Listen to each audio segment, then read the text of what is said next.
attempts. The Patriots announced that Elliott Wolf has been named Executive Vice President of Player Personnel. Wolf's new role includes the overall direction of the department, management of the salary cap, and control of the 53-man roster. The 42-year-old has been working in the NFL for 20 seasons, previously with the Packers and Browns.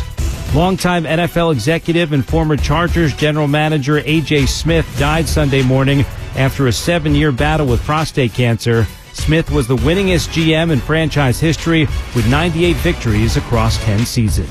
This has been NFL Network Now on the Westwood One Radio Network.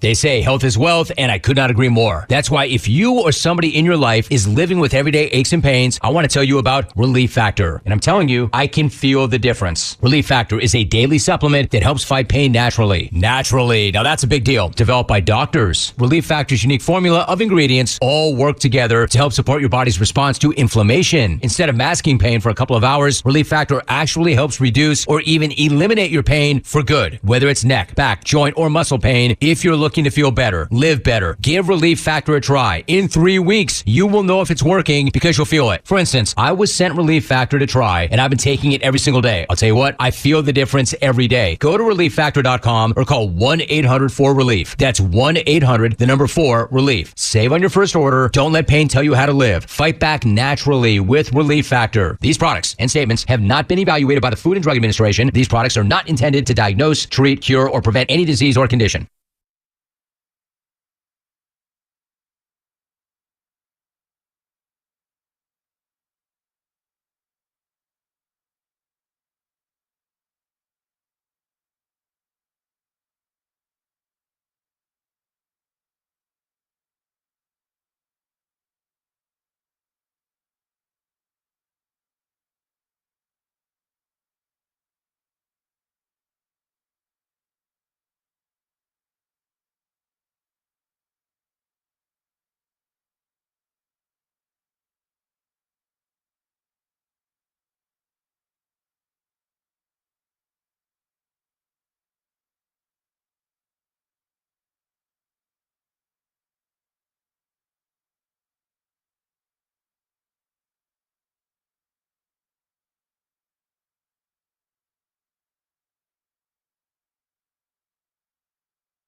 What's going on? 6 o'clock. Good morning from the 104.5 The Zone Studios. I am Robert Walsh. A little bit of movement in the free agent pass rush market over the weekend as Bud Dupree signs a 2-year deal worth up to $10 million with the Chargers. Dupree started 16 games for the Falcons last year, racking up 6.5 sacks. For the Titans, J.C. Latham signing his 4-year, $26 million fully guaranteed rookie contract late Friday. Latham had this to say about Bill Callahan after rookie minicamp. Great coach, really emphasizes protecting the team and being on time to everything, earning the coaches and the players around you their trust and establishing that type of respect throughout the building.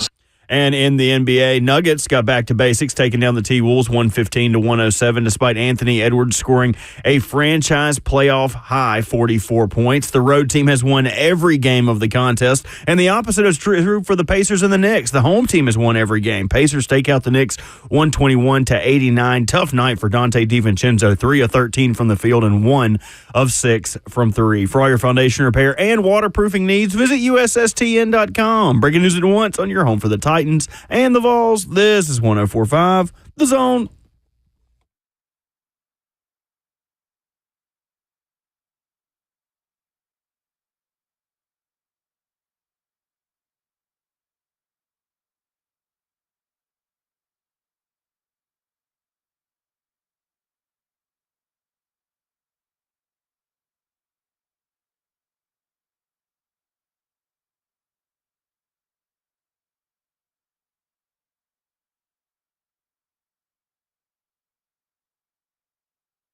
Monday morning, kicking off a brand new week right here on Ramon, Kayla, and Will, and RKW, as always, is brewed up by 8th and Rose. 615-737-1045. Tennessee Titans rookies hitting the field for the first time over the weekend. Titans rookie minicamp getting started. We've got everything you need to know.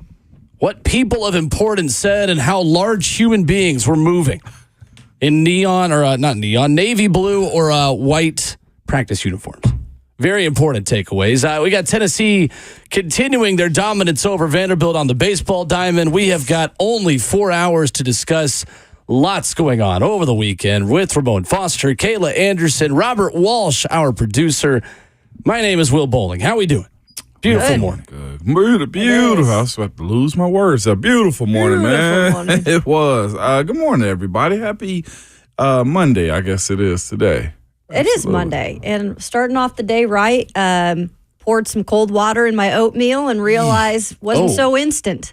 The instant hot water from the the doggone coffee maker. Yeah, over the weekend you probably were the first one to use it, Kayla. Ramon gave me a tip here in the future. I'm going to use it on a Monday. Gotta get that old water out the hose, Kayla. That's all it is, man.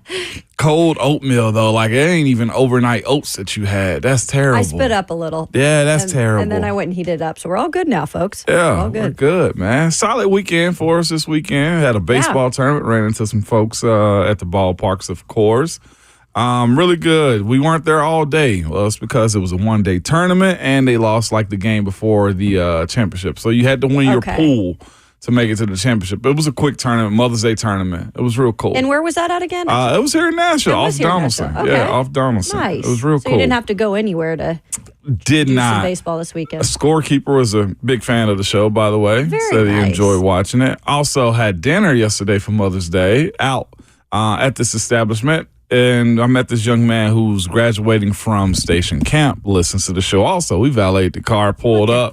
Go Bison. Go Bison, yeah. I pulled up and we're valeting the car, and the young man was like, he's like, what's the name for the car? It's like Ramon Foster, R.A., spelling my name. He was like, the Ramon Foster. I'm like, hey. Ramon Foster. That young gentleman, I ended up talking to him after dinner and stuff, and I was like, where are you going to school? He's like, I'm not. I was like, okay. He's like, I'm enlisting in the Army. And I said, whoa. And he was like, I'm pretty excited about that. And now I thanked him. And he was a real super individual, man. Shout out to him this weekend. Yeah. Absolutely. That is really cool. And got a free dinner. Wait, time out. Yeah. This is the twister of it all. It was. But it was for good reasoning, though, too. We got seated at like 3:45. Wanted to have an early dinner. We didn't live close to like 6 o'clock. They were late. And I wasn't a bug about it. I was just looking at the kitchen like, okay. You did not ask to speak to the manager? The manager came and spoke with us. Oh, good. I guess I might have had a look on my face. Do what you want when you're popping. You're the Ramon Foster. No. The Ramon. I just shout out to them for that because, again, I told our hostess, like, it's fine. But my soup did come out cold. And just the food was just super cool. What the? It did. Oh, my soup came out cold. Listen to you, This one's too cold. So you didn't this order one's just fine. You didn't order like split pea soup or You anything? didn't order a gazpacho? This is what we're doing. And while we're ragging on Ramon, I'd like to go back to the Mother's Day baseball tournament. That has got to be, that's like getting your mom a lawnmower. It is. Like, oh, honey, I thought you'd love to mow the yard with me. That's like a Mother's Day baseball tournament. That's like, hey, Dad, for your birthday, would you like to take me to Victoria's Secret and get some bra and panties? Like, mothers would rather be doing anything than hearing those kids scream on the one day that they get a chance to get some peace and quiet. It was. Hey, Mom, guess what we're doing today? She's like, I don't know. I was thinking a massage, maybe go out on the boat. She's like, nope, baseball tournament. Pack it up. Grab the bats. That's exactly On the what back we of the car. Do you have the orange That is pretty slices? funny. Are the pants washed? Pack it up and all. You know why that's so true? Because if y'all ever been around baseball moms with their boys, too, they are intense. They are. I'm watching moms behind swing the damn bat. My mom used to be one of those moms. You better get down and dirty. It's like, Mom, please, I'm in the outfield. Let me pick my flowers in peace. It's so much truth I in that. just found a 4-leaf clover. Let me live. Yeah, come on. Game recognized game, Mom. Hush. For real, that is true. But what's so different between Mother's Day tournaments and Father's Day tournaments is Mother's Day was only for one day. Okay, and the Father's is usually a week long. Classic. It's an extravaganza. It is a jamboree, man. if you will, when it's Father's. But it was cool, man. Ran into some. It was solid. It was legitimately cool. But Bert, you are 100% right. The moms behind the fence swing the damn bat. It is by far one of the more hilarious things ever. But hey, we got a free dinner out of it this past weekend. Was the kitchen just not intact? Were they not? Was the chef not in the house? So we get there and we order appetizers. They come out quick, and no lie, it was probably like an hour and 15 before we ended up getting like the soup, and then it was like another like 30 minutes or so. And this after is like that. 4? Yeah, this is like 4 o'clock in the afternoon, 4 or 5 in the afternoon. So it was was cool. They made it all right though. Okay, As long as they made it all right. They made it all right, and I didn't complain. I wasn't being overly aggressive about it. They just saw the look on my face. I tipped the hostess really well though. She did her job. It's not her fault, right? She did her job, and they were super cool too. Probably rather wait that long and just get it for free, honestly. Being real with you. Not a bad way to spend an afternoon. It really is. Was it the whole family? Yeah, it was the whole family. Yeah. Plus 2 Good more. for you. So, yeah. Oh, okay I know, now. this is probably an expensive bill. Speaking of tipping, I was going to save this for You're Not That Guy, but it's on my chest. It's weighing heavy on my heart today. Okay. I picked up to-go food over the weekend, and in regards to tipping, when you guys order stuff to go, do you tip people? I'm picking it up. I'm doing all the work. Why am I tipping you? You didn't serve me. I just picked the food up. I do not. I also do not, but a man had a lot of issue with me not tipping on a to-go really? order. Somebody checked you? Oh, dude, No he checked kidding. the hell out of me, so much that I tipped him $5 to stop checking Wait, me. what happened? I walked in, and he, handed me the bill, and I, put the zeros through the tip thing, because my mom always taught me if you don't do that, those people will scam you, which my mom is very scared of someone scamming her. But as I, handed it back to him, he's like, what, no tip? I'm out here working on Mother's Day. You can't give somebody a tip? What? I was like, here's a tip. Be nicer to people. And grabbed my food and left.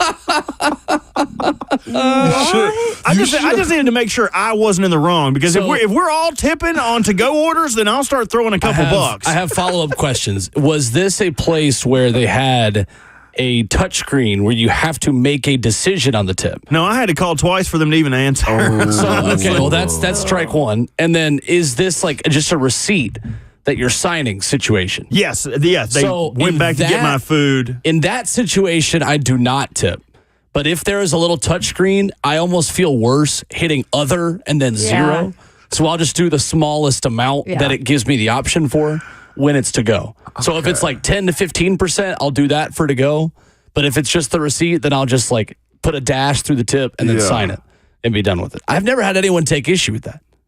I'm gonna be real with y'all. I'm probably messing up the curve in this one. Oh, dadgummit, dude! You're too nice. No. Here's the issue. 30% tips for a to-go order at McDonald's. Is that not a keep something a little nice for you? If it's someplace that has to prepare the food, I do tip. The kitchen doesn't get the what tips, places though. don't prepare the food? It's not freeze-dried astronaut food. You just Mickey throw it in D's or Jimmy John's or something like that. Fast food gets discriminated against, huh? Yes, they do a little bit, Kayla. Breaking. Ramon hates fast food workers. 615-737-1045. And maybe I'm wrong. My thing is, I have it in the back of my mind with me, my name, they'll be like, man, this cheapskate over here, Ramon, he could tip us. I get the guilty, I do have a guilty conscience on Yeah. that one. And I got a feeling somebody would call here and be like, Ramon, you could have tipped us for that big old order you get it. had. And I'm like, God, Let me dog, tell you one thing. If anybody ever called up here and was like, I got a bone to pick with Ramon Foster. He tipped 11% on a... I'm going to hang up on him so fast. He wouldn't even get one word out. Anybody disparaging calls up against Ramon Foster, y'all can talk crap about anybody else. Will, Kayla, me. I ain't letting nobody talk about Ramon like that. Stop it, Bird. Stop. So, all right. So, if you'd have got your meal comped yesterday, would you have tipped the servers then? Hell yeah. Okay. All right. Yeah. All right. Yeah, sure. to-go situations like that when literally someone is taking it 10 feet from the kitchen to the bar or to the hostess stand where you're taking it. Like, what am I tipping you for? Okay, the one thing I'll fight back on That's that real fair. quick is when it's really busy, like restaurants. If I've got to go order at a specific restaurant where I go to, it's always super busy at the bar. So those people are kind of juggling about 3-4 different Yeah. things. So I usually do like a $2 tip. A $2 Yeah, tip? but they've worked on your food for literally 10 I am seconds. over tipping. They have way literally too just much. gone boom, boom, and Okay. just like moved it from 10 feet away. Austin Stanley is on your side. He has texted me, Ramon, and says he usually tips 10% on to-go orders because bartenders are the ones who are in charge of the to-go orders. So in some circumstances, but I'm not doing it. I'm not doing it no more. I'm not doing it I ain't got Ramon Foster money. What do y'all think this is? Just take the Dwight Schrute method. I do not tip anyone who can do something that I can do. So he said he only tips his urologist Oh, because he is not capable gosh. of pulverizing his own kidney stones, he says. 615-737-1045 is our number. Coming up, Mike Wilson of the Knox News Sentinel at 9:20. gosh. Rookie minicamp takeaways. Tennessee taking 2 out of 3 from Vandy. We react to that next.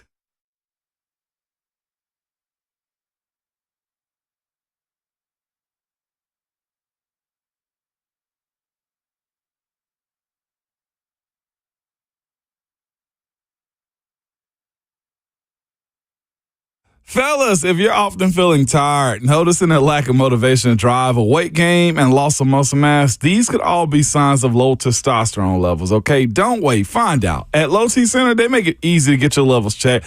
It's just a simple blood test, and with their on-site lab, you get your results back in about 25 minutes. And here's the thing. Low T Center is not a typical doctor office.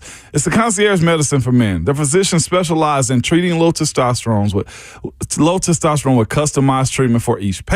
The experts at Low T Center have over a decade of experience helping patients achieve life-changing results, and most health insurance is accepted for treatment. And they also have convenient treatment options, including physician-monitored self-inject treatments for established patients that ship directly to your home each month without the need to come into the center for weekly visits. So right now at Low T Center, it's only $25 to get your T levels tested with results back in about 25 minutes. So get back to your best. Go to lowtcenter.com to book your appointments online today. That's lowtcenter.com. Low T Center, reinventing men's healthcare.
RKW brewed up by 8th and Roast on 104.5 The Zone. Our number one of this Monday.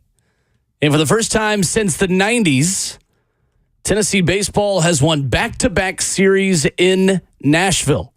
Taking 2 out of 3 over the weekend from Vanderbilt at Hawkins Field. Ramon Foster, Kayla Anderson, Will Bowling. Robert Walsh is our producer. Streaming live on 104.5 The Zone TV, Facebook Live, YouTube, Twitter, or Twitch.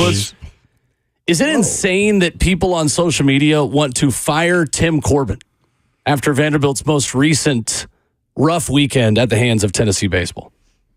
It's over the top, but it was heavy on the timeline this past weekend. All things I saw, I mean, y'all know how algorithms work and stuff like that. It depends upon who you see and go through, but there was a lot of back and forth between Vandy Twitter and Vols Twitter this past weekend. One of the main ones was, to me, that's a big rivalry. That has turned into an important game for Vanderbilt and for the Vols too, whether either coach wants to admit it or not. I saw some of the post-game conversation that Tony Vitello had, and it was just like, well, what era and what are we talking about as it pertains to, Coach Corbin and Vanderbilt? Like, they've done a lot. He's won a lot. And he even said in one of his comments, he will be fine. But y'all know how it goes on toxic Twitter. The fan bases chirp a lot, and it was adapt or retire is all I was seeing this weekend. Adapt or retire. And you say what you want to about that game.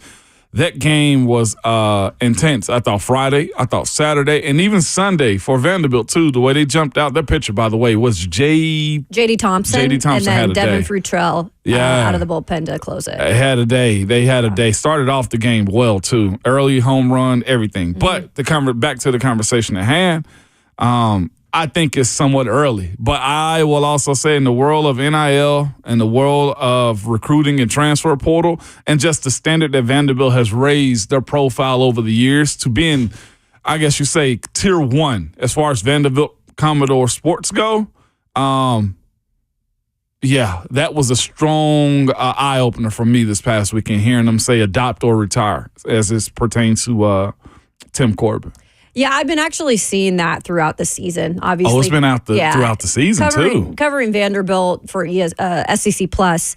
I'm obviously looking on my timeline a lot when it comes to just Vanderbilt stuff, and that's kind of been, I would say, since mid-season, a reoccurring kind of thing where you'll see some fans out there, and I'm not going to say everybody is like that because there are definitely fans that are going against those fans, but. What I will say about the situation is, like every sport, college baseball is changing every single year.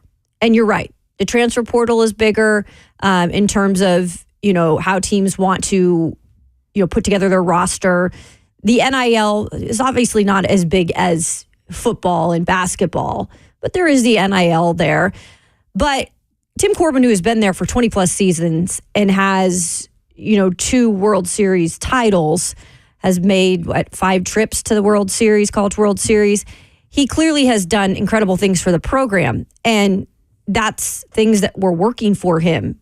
But as of recently, I would say, when you have a team that's a cross-state rival that at one point wasn't even considered, really a rival because it was Vandy who was controlling these series, now it's kind of flipped. And I will say this, I understand the Vanderbilt fans that are mad, are frustrated because it is their sport that they can kind of say, hey, look, baseball is the thing that we win at, like the thing that we're really good at. So I will say I understand the frustrations because when you just snapped a 9-game losing streak against your rival and they'd come over here and pretty much dominated you in these rivalries as of recent, that's an issue. And I'm going to give Vandy a lot of props yesterday for getting it done because they needed to. Not only did they need to do it to break the snap, they need to do it to keep their consecutive streak going in the NCAA tournament because they're not guaranteed anything right now. They're going to Kentucky this next weekend, and they've got to avoid the sweep there too. So I think it was crucial that they avoided the sweep to even, stay alive. They've had 2 this season, right? In SEC play? They've had 2 recently. I think Georgia got them. And was it Florida? A&M. A&M got them. Jeez. Yeah. And I do believe there's one more. I think South Carolina. I think if they I'm beat not one in okay. Columbia, but I don't know. Yeah. So let me go look at that in a second. But I know that's been the other thing. Sweeps on the road, I think, have really irked people. Like, how are, the Vandy boys getting swept on the road this consistently this season? Yeah, South Carolina got them. They swept Missouri. South Carolina got them, and A&M got them as of late. Mm-hmm. And Georgia. So. And Georgia. It's one of those things, guys, that the adapting part, there's certain things I think when you're there as a coach for so long, and, Scott Brown and Mike Baxter are obviously great assistants, hitting coach and pitching coach, have done really great things for the program. I'm seeing a lot of you need to let them go kind of thing. I don't know if it's necessarily that problem. Right now, SEC baseball overall has changed into a power hitting league. I mean, you look at the really good teams in the league, and overall, they're hitting bombs. I mean, Tennessee with 131 home runs, Texas A&M's next, 116, Georgia 133. Those are the top teams in the country. Vandy has hit 58 home runs. That's one of the fewest besides Missouri in the SEC. The power hitting is not there, and when you're getting down in situations and you're not able to just with one swing of the bat be able to get back in a game, that can be an issue. Now, they've got some young players who could be that in the future, but right now, the hitting, the power hitting, especially for this Vandy team, it's just not there. When it breaks down to how they hadn't got to that point, the guys are recruiting do what well is the question, because this year's been a bullpen from my understanding. This year's That's been a bullpen. been a little bit of an issue. That's been a little bit of an issue. Yeah. But what type of guys are they recruiting? What's that? They've been terrible in SEC play. Terrible in SEC play. And their starting pitching it's great. So, all right. So, my thing is this, and you follow them, Kayla, because you worked there with them. What era are they in? Are they rebuilding right now? Is it they're stuck in transfer portal hell, or is it like the NIL side of it too? Because that's the thing about the adapt or retire conversation is, why aren't you doing the same things as other coaches are doing? That's what we see on the football side. That's the reason you get rid of coaches at Texas A&M. Coach Foreman was let go for those reasons. You make changes whenever that conversation starts to come up. So what era in Vandy baseball are they at? Because this isn't the gold standard that we're used to. Yeah, and as baseball changes around you, like I mentioned, you have to kind of adapt a little. And I look at Nick Saban and the way that he adapted long-time head coach that had to adapt when the offense started to change. And, by hiring Lane Kiffin and kind of going in a different direction. I almost in a weird way look at this Tim Corbin situation, the same thing. Now, look, Tim Corbin is, to me, a GOAT. He is a phenomenal coach. I'm not going to tell anybody how to coach or hire their staffs, but I would say adaptation is a part of any sport now. And I think in a way, as much as I don't think he likes to go to the transfer portal and really build teams off of that, and I don't think you have to do that, but maybe sometimes bringing in a few more power hitters, right? They had that last year with RJ Schreck, who they brought in, who I thought, added some power to their lineup. But maybe you just need a couple more of those guys, because he does bring in these young players that end up being really great down the road, but it takes a minute to adapt. I mean, they've had a lot of players switch roles this year too, in terms of they've had some injuries and they've had some guys that have had to flip roles. Versatility is awesome. And I think that's one thing that actually benefits this team in terms of defense. But offensively, just being able to maybe have a few of those older power hitters that you can get from the transfer portal could help. Because again, I just read you the numbers. Yeah. And that to me tells a whole story. So I think just a little bit of adaptation, you guys, but I don't think you have to tweak the whole program. For me, they're Clemson football. It's Dabo Swinney and Tim Corbin have been in a lot of the same conversations. Now, that being said, if you are a Vandy fan today and you want Tim Corbin fired, you are absolutely out of your mind insane. You are crazy. It is one thing to say, hey, Jerry Stackhouse is not getting the job done. Other guys have won here in men's basketball. We deserve better. We can do better than this. Listen to me when I tell you this, Vanderbilt fans. You cannot do better than Tim Corbin, and you're never going to. this is the peak of your baseball program. The history that you have had in baseball is Tim Corbin.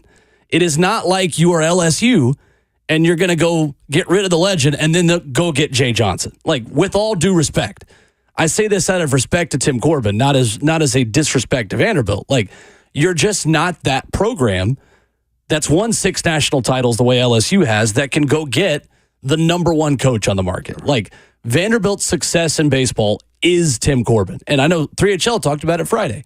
Tennessee's beaten Vandy 21 more times than Vandy's beaten Tennessee in baseball. However, they'd lead you to believe that this has just been dominant forever. It hasn't, but you forget how dominant it was for Tennessee because Tim Corbin is a generationally talented coach. You let that guy coach as long as he can possibly coach and trust that he is the best guy for that program. I thought the tweets, the people yelling in right field, the guy with a ponytail yelling at Tennessee fans around me, that Tennessee fans probably all worked at Walmart who were sitting around him. Oh, that was I can get into that interaction later. Like, it was a weird vibe from Vanderbilt fans all weekend about that. And I just think that Tim Corbin is as good as you are going to get even in 2024. It is easy to forget this team won the SEC tournament last year, right? Like, I think it is unfair to judge this Vanderbilt team until the season is over, because if you had judged this Tennessee team this time last year, you would have said, oh, Tony Vitello without his super seniors just can't get it done. Tony just can't rebuild. It can't reload. Really unfortunate. And then Tennessee makes the College World Series, right? Like, in a sport where the postseason is so long and so different than a lot of other sports, and you've got so many games and the style of play changes, Tim Corbin is very good at adjusting to that style of play, putting pressure on teams by running, by stealing bases, by playing good defense, by having great starting pitching. So Vandy fans, just keep your powder dry. Yeah. Because the postseason hasn't even come yet. And Tennessee was in a down year last year, and they still made Omaha. That's fair. I guess my thing is this, though, as they're changing around a lot of stuff around Vanderbilt also, would there be a time in which you made that type of change? Well, with the idea that, look, when it comes down to winning, when it comes down to you playing everybody else's game and going after one or two players that make your situation normal again, like Saban did in the portal, like they did with NIL, like there has to be a side in which you either say to yourself, like, we got to see signs of him going to get guys either out of the portal or finding those types of guys who will hit bombs. That seems to be the biggest issue that they have right now. They have nobody that can hit bombs. I know the recruiting class is always high. I know the coaching standard is always there with Vanderbilt. And development more than anything. And development too. But when it comes down to the product, like the fact that they're 12 and 15 in the SEC play right now, like, some people are going to see that as somewhat problematic. I'm with you. I think Tim Corbin, like you said, is the gold standard as it pertains to Vanderbilt baseball. But when it comes down to winning in the SEC and the fact that you got Oklahoma money and you got Texas money coming in and they take baseball series at those two places too, at what point in time do those conversations start to get a little bit louder as it pertains to competing with those groups? Like Georgia has decided to recruit Georgia. Well, they've now. got the best player in the country. And their team is all transfers. I called a Tennessee-Georgia game. I think out of their starting lineup, 7 of the 9 of them, I believe, were transfers. So what's the best method then? What Georgia's doing, or just playing the long game with what Corbin and Vandy's doing? And that's what I think we're really going to see here in the next few years in terms of what's really working to be sustainable, right? Because when it's all said and done, and you have to give Tony Vitello credit for what he's doing right now, because it's sustainable. Like right now, there is consistent play from them. It's not like you're seeing a good year from them and then they're going back down. Georgia, like, to me, I think they're a little bit of a fraud. I think in a situation like this, not this year, I'm saying as a program long term, I don't know if you can sustain that, because the SEC is, they're full of powerhouses. Every other year, look at LSU. They're down this year. Yeah. They're catching a little bit of fire. Florida's caught a little fire. Mississippi State's caught a little fire. That's the thing. You can never count out an SEC school, because the play every single weekend is freaking crazy. It's not even comparable to other leagues. I'm sorry, but it's not. Yeah. And so I think you have to give some of these teams a chance for this season, in terms of the regular season to end, postseason to start, see where we see some of these teams make it. But if Vanderbilt, let's say, gets bounced from the first round, if they do make it into the NCAA tournament, then you got to start thinking, okay, how are we going to get past these like first round tournament showings? Because they haven't been to the College World Series in a few years? Yeah. So it's something where that starts to become a little bit of a concern. But Tim Corbin is, to me, an incredible coach. Like, you don't let him go. I think that there's still great baseball to be played there. I think there may be some tweaks that need to happen. Vanderbilt fans are just losing their minds over the weekend because this is a sport that Tennessee has taken from them. Yeah. They have. I mean, the way Tony Vitello's built it, and you talk to people around that Tennessee baseball program, Tony has his best ever high school recruiting class coming in next year. You talk to people about the class after that, and they say it's even better. Like, Tony Vitello has not even hit his peak yet because Tony does not have a renovated stadium, and Tony doesn't even have good facilities yet. And he's already won more games than anyone else in college baseball in the last 3 seasons. Guy in right field over the weekend wearing a pale yellow shirt with like 20 autographs on it. Unprovoked, shaking his finger in the faces of Tennessee fans. I paid for my whole season what you paid for this game, buddy. Oh. We're like, oh, buddy, that's not the flex you think it is. Oh. I bet you work at Walmart. Oh, and just like his voice was trembling. I've been to 2 Tennessee Vandy games now as a Tennessee fan. That has happened both times. It is akin to going to the swamp to see football on a much, much, much smaller scale because they were totally outnumbered. Like, for every 2 Vandy fans, there were 50 Tennessee fans in that section. I will give credit to you, Vanderbilt fans. You hate Tennessee so much, and it bothers you so much that Tennessee has passed you in baseball. But my goodness, like, kids around, this guy's just saying whatever comes to mind. If you sit in right field and you have a ponytail, 615-737-1045, Hey, I would love to have a conversation with you. All I got to say is I think, you say it all the time, you got to have hate in rivalries. I never said there was anything wrong with it. No, I'm just saying. Unprovoked, maybe there's something wrong with that. But you've got to still have that hatred, especially, like you said, they're kind of taking over in terms of the sport that you've been dominant at. But, you got to be able to win games too. And that's why I thought just yesterday's game again was huge, because I think the consecutive streak of NCAA tournaments would have been in major jeopardy if they would have been swept yesterday. If you're a Vandy fan with a ponytail in right field, you skip to the front of the line. 615-737-1045. We'll get some of your phone calls coming up. We'll also ask if you are starting your morning the way one NFL head coach is, and some phenomenal audio that came to the forefront over the weekend next.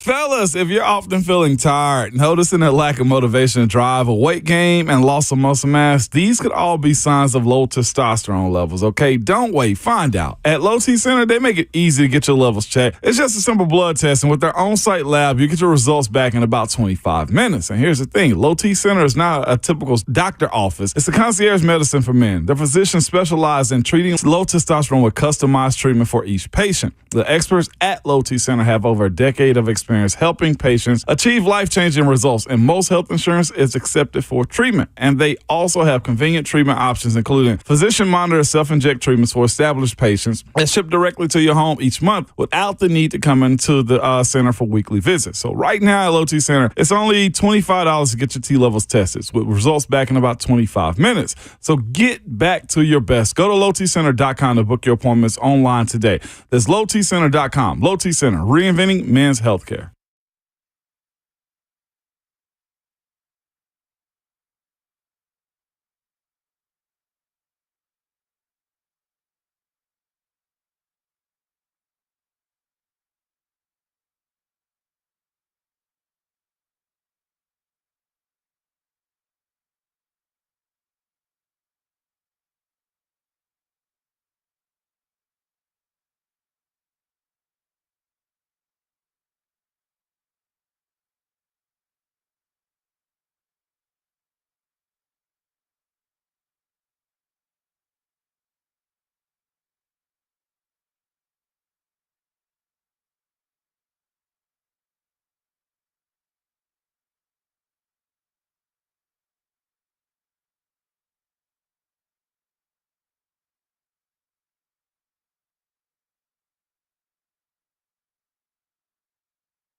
Talking a little bit of SEC baseball to open up the show this morning. RKW brewed up by 8th and Rose, Tremone Foster, Kayla Anderson, Will Bowling.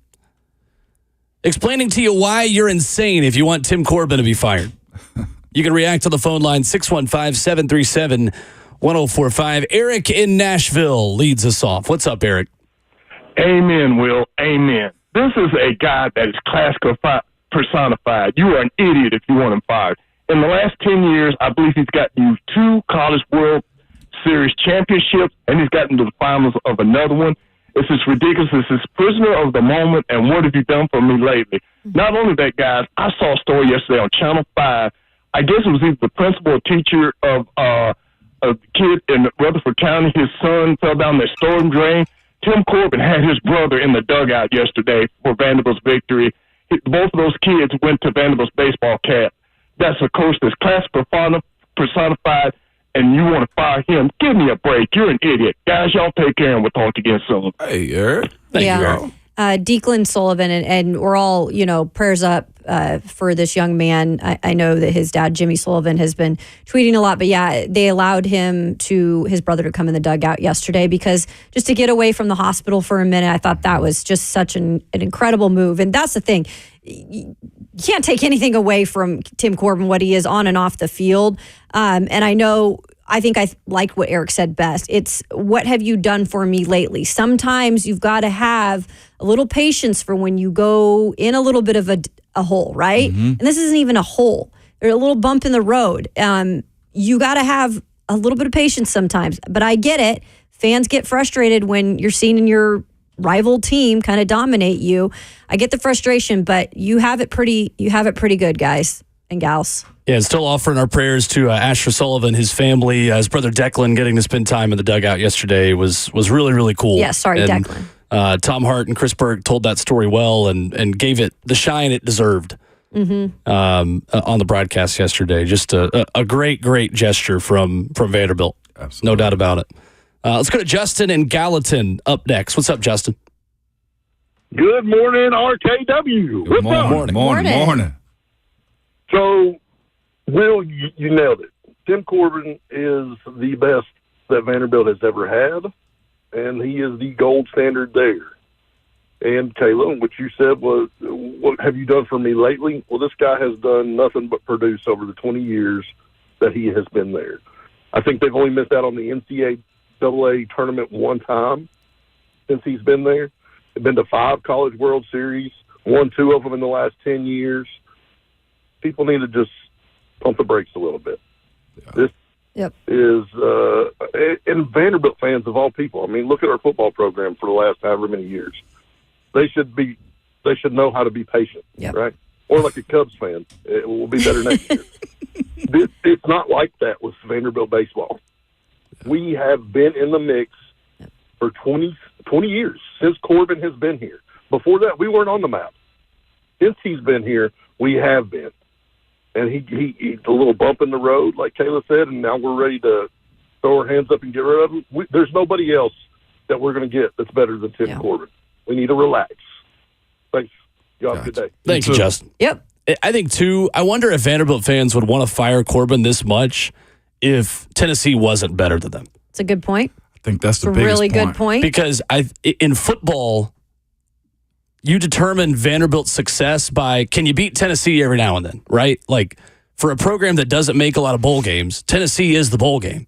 Hey, you beat Tennessee every now and then, great. That's success. Right. That's not success for Vanderbilt baseball. You can be the second best team in the state and still be a top 2 team in the country. Mm-hmm. Like, don't let what's going on in Knoxville totally cloud your judgment from what you can do. Because, again, like the caller said, this is the best you're ever going to have. Yeah, and look, Tennessee, they've still got to get the ultimate prize. Like that's the thing. Like they can be beating you and they can be winning these rivalries, but their fans still expect the ultimate prize, which is a World Series title, right? So they've got things they want to do too. I think comparing yourself right now to your in-state rival is not necessarily the way you should judge who's running the program. And what Do Ole Miss fans want Mike Bianco? They did gone? before their national champmpionship. And they're probably yelling about it now. But I would argue he's one of the best coaches in the country. I would say I agree with both of y'all with what most of you're saying, but there is a point in time in which not beating your rival does matter in baseball and in sports in general. Having the ability to get back to the gold standard does matter in your coaching tenure too.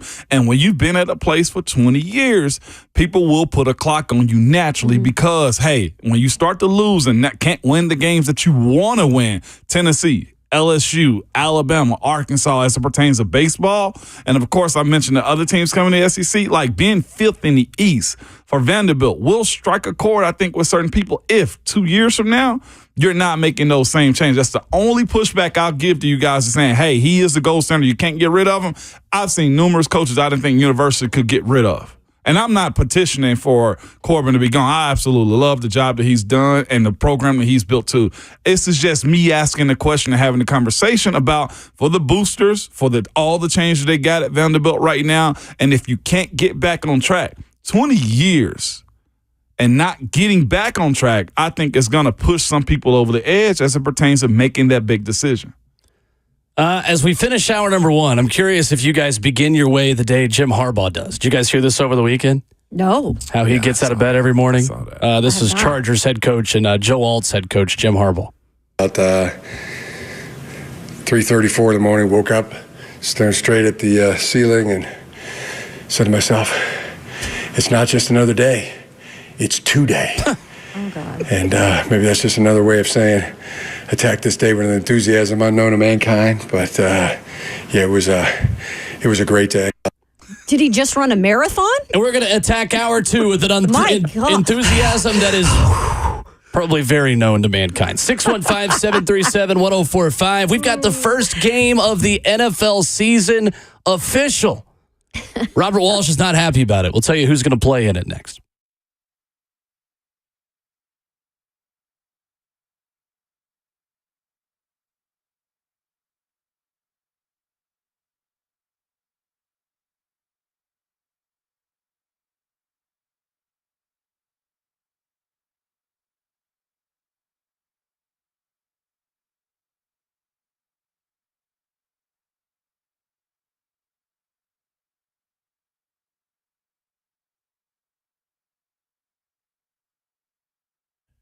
Hey, it's Kayla Anderson for the Wang Vision Institute. When it comes to your eyes and making sure your eye health is in tip-top shape, they are the ones to go to. Plus, they also do everything right when it comes to your skincare. Yes, they have introduced the Intense Pulse Light treatments. I am actually going in after the show today to do that. I went a few months ago, going to go back in today. It's great when it comes to evening out your skin tone. Maybe you've had those brown spots appear because you've been in the sun all those years.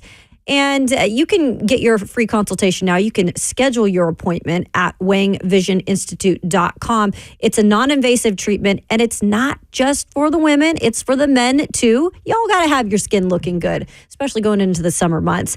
It takes about 20 to 30 minutes to perform, and then you are out the door. Also, when it comes to their free online vision seminar, if you don't want to go in at first, you just want to get an idea of what to expect, those happen every Tuesday at 6:45, so you can RSVP. You can schedule your free consultation and treatment today at wangvisioninstitute.com.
What's going on? 7:02. Good morning from the 104.5 The Zone Studios. I am Robert Walsh. A little bit of movement in the free agent pass rush market over the weekend as Bud Dupree signs a 2-year deal up to worth about $10 million. Dupree started 16 games for the Falcons last year, racking up 6.5 sacks. And a little bit of breaking news this morning. As we know, the first matchup of the 2024 season, the NFL opener is going to be the Chiefs and the Ravens on September 5th. Lamar Jackson, Patrick Mahomes going at it head-to-head at 8:20. Everybody's going to be ready for that one. NBA, both series back to even, 2-2. Nuggets got back to basics, taking down the T-Wolves 115-107, despite Anthony Edwards scoring a franchise playoff high with 44 points. The road team has won every game of the series, and the opposite is true for the Pacers and the Knicks. The home team has won every game. Pacers take out the Knicks 121-89. Tough night for Dante DiVincenzo,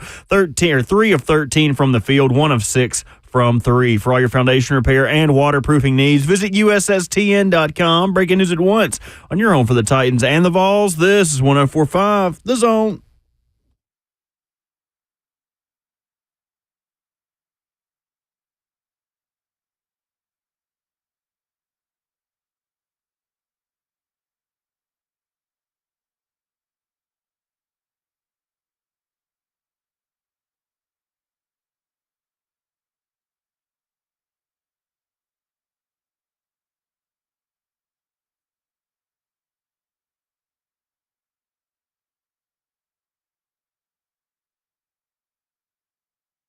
$7 a.m. in Nashville. Hour number 2 of RKW begins right now. Ramon, Kayla, and Will.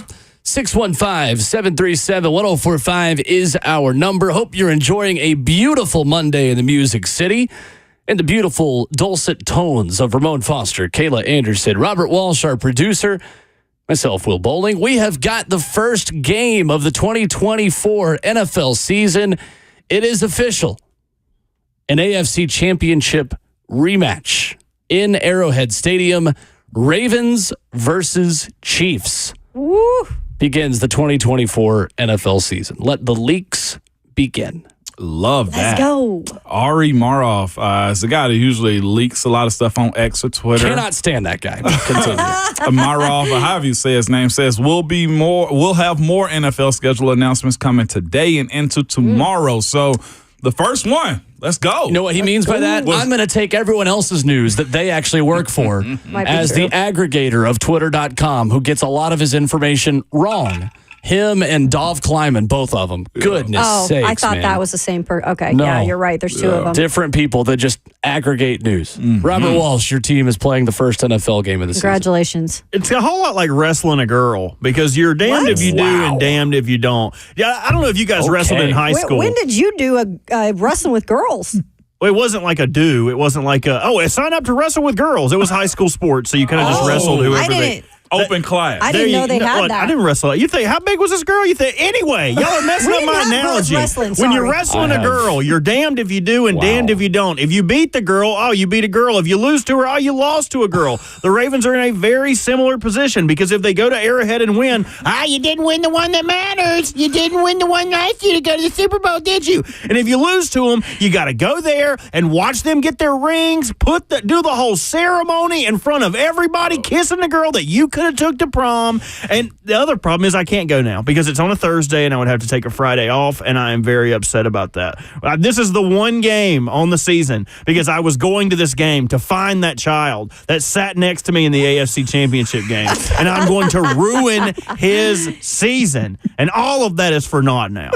All of it. You know Dang. what? You are 100% correct on that. Dang if you do, dang if you don't. Because here's the thing, too. And I've been in games against the Patriots where we were their season opener, the home opener also. And that is the worst possible thing that can happen is to go there and have to wait an extra 30 minutes for them to drop the banner, have a concert. They had Bon Jovi there. They had T-Pain come out and play All We Do Is Win, Win, Win, no matter what. They had an entire concert as they dropped the banner, passed out rings, and had a whole commemoration of players who were playing and now retired. Bert, I feel your pain on that. I actually went through it, and it's the worst thing. And then we got drugged right after that, too. Oh, I thought you meant they actually put stuff in your drinks. No, well, somebody pulled the fire alarm again. Might as well have drugged us. I sympathize with you, but I don't feel sorry for you. Okay? You shouldn't feel sorry for me just because I'm not going to be there. But you know who else will not be there week 1? Who? I'm guessing, but Rasheed Rice that's right. will not be in attendance. I wonder if they're going to mail his ring. Is he going to be in jail elsewhere. at this point? Who knows where he's going to be at? But he will not be in Arrowhead week 1. Rasheed Rice is going to be making a collect call from a Kansas penitentiary about, hey, when can I get my Super Bowl ring? Also, Titans' first opportunity to see Derrick Henry. Ooh. That's a great Why did you say that point. with a smirk? I didn't. This happens to everyone. We got to see Hollywood Brown on the other side. You know what I mean? You got to watch. These two teams removed but now. If you Hollywood's break not up with like somebody, you can't be upset when they dancing with somebody else. I mean, he's going to look good in that royal purple. I'll tell you that much. I don't know about that. We're going to see. You're right. We get Derrick on Thursday. Wow, Bert. Why did I think of that? I forget he's with the Ravens now. Yeah. Yeah, that's big time. Season opener. That's a good season opener right there. I think it's going to have a lot of people engaged. A lot of people. That's where you do it, right? I want to see two of the best teams in the AFC. Is Baltimore really a new team now? My quick question: will Travis Kelce still be with Taylor Swift by the season opener? Absolutely. It's coming up quick, so I think yes. For sure. I They're think going to they get still married. will be together. Oh, no. They're getting married. I hope they get married just so she can have the worst fandom of all time. I've said this before. Last year was such an unrealistic expectation of fandom. She's probably never liked a football team to this extent before. And then to watch someone that you get to sleep beside of in your skivvies win a Super Bowl? How often? That's a Disney movie. It doesn't happen like that, Taylor. It's not always going to be like this. And I had this conversation with Travis. I said, when you talk about opposites Kelce? attracting, no, my husband Travis. I mean, It's good clarification. I have met him at Tight End U here that takes place right here in Nashville. He'll be here probably this June with Tight End U. But anyway, opposites attract, right? In some situations. This couldn't be the more opposite of attraction because you've got Taylor Swift, who is so smart. I think you'd even question, just the way she thinks. It's just a different level. And then you've got Travis Kelce, who is really good on the football field, but not quite sure what is up there, how much is up there. So I feel like this is a match made in heaven. Yeah. It's a match made in heaven. He has been catching a lot of flack this offseason for just being drunk every time he's in public with Taylor, which is good. Bottoms up, big fella. Keep drinking. Because what date is it? What's the date? Today is the 13th. No, not September today, 5th. Goober. The first game of the year. When is the first September 5th. September 5th. You better be in the best shape of your life because Arrowhead's going to be humming and Taylor's going to be up there telling all her friends, Blake Lively and everybody, Hey, Travis is going to do it again, guys. I'm going to write a whole album about this season. and the Ravens are going to punch him right in the mouth. She's already written her first song about it. What's it called? It's called So High School. Oh, she just dropped another one. Hold on. I got to check what the title is. I wish my boyfriend would stop drinking so much. She's drinking just as much as he is. She's let her hair down. She's letting loose. They're all 21. We all have a drinking They are time, not but 21 or older is what I'm saying okay. is. Hey, man, y'all get up off the Swifties, man. We have a giveaway that we do on this show, okay? I'm trying to get some of that walk around cash, okay? Bert, I'm still trying to win. Me and Austin Stanley are trying to win this contest, okay? What are y'all talking about? I do hate the way the NFL does this, where they're going to have the schedule release on Wednesday night, but they're going to every 6 hours for the next 3 days give us coming up on Around the Horn. It's the week 16 game for the New York Jets, and Mike Greenberg's going to read it live tomorrow on Get Up. I just do it all at once.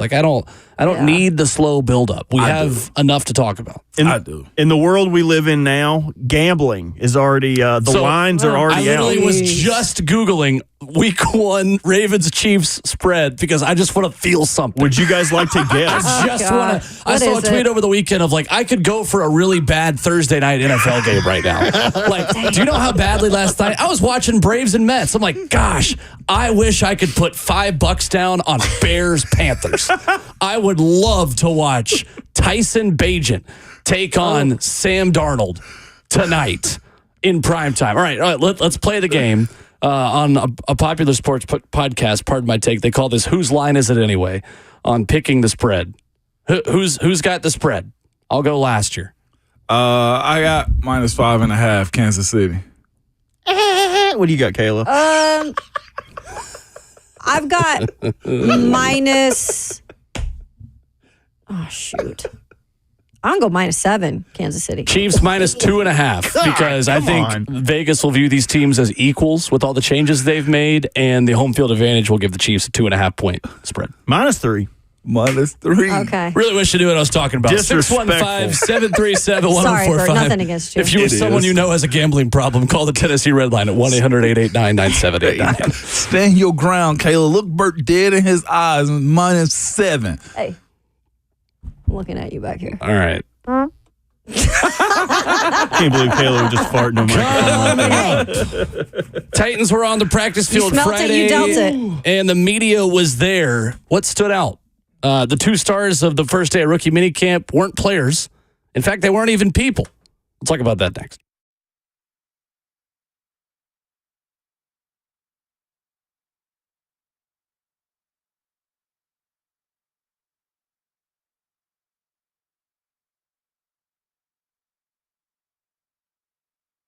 What's going on? It's Will Bowling reminding you again that the only thing predictable about the weather is that it's unpredictable. That's why you got to make sure your home is ready for the next storm or heat wave with the Lee Company home maintenance plan. Look, it's cool overnight. Right now, we're still in the midst of spring, but if you've lived in Middle Tennessee for more than a couple of months, you know spring doesn't last long. Summer is going to be here before you know it, those hot temperatures, and you need this Lee Company home maintenance plan in your life. You sign up today, you get $12 a month for their expert technicians who are going to come out 4 times a year to take care of your air conditioning, your heating, your plumbing, and electrical systems. You're going to stay ahead of Mother Nature with the Lee Company home maintenance plan. That's air conditioning, heating, plumbing, and electrical by one professional team. This is the professional team that you need to trust. You can learn more at leecompany.com, or you can give them a call, 615-567-1000. That's 615-567-1000, online at leecompany.com. Lee Company, all you need.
Well, on Friday, when Titans rookie minicamp was open to the media, there were 2 stars at Ascension St. Thomas Sports Park weighing 380 pounds, and they weren't humans.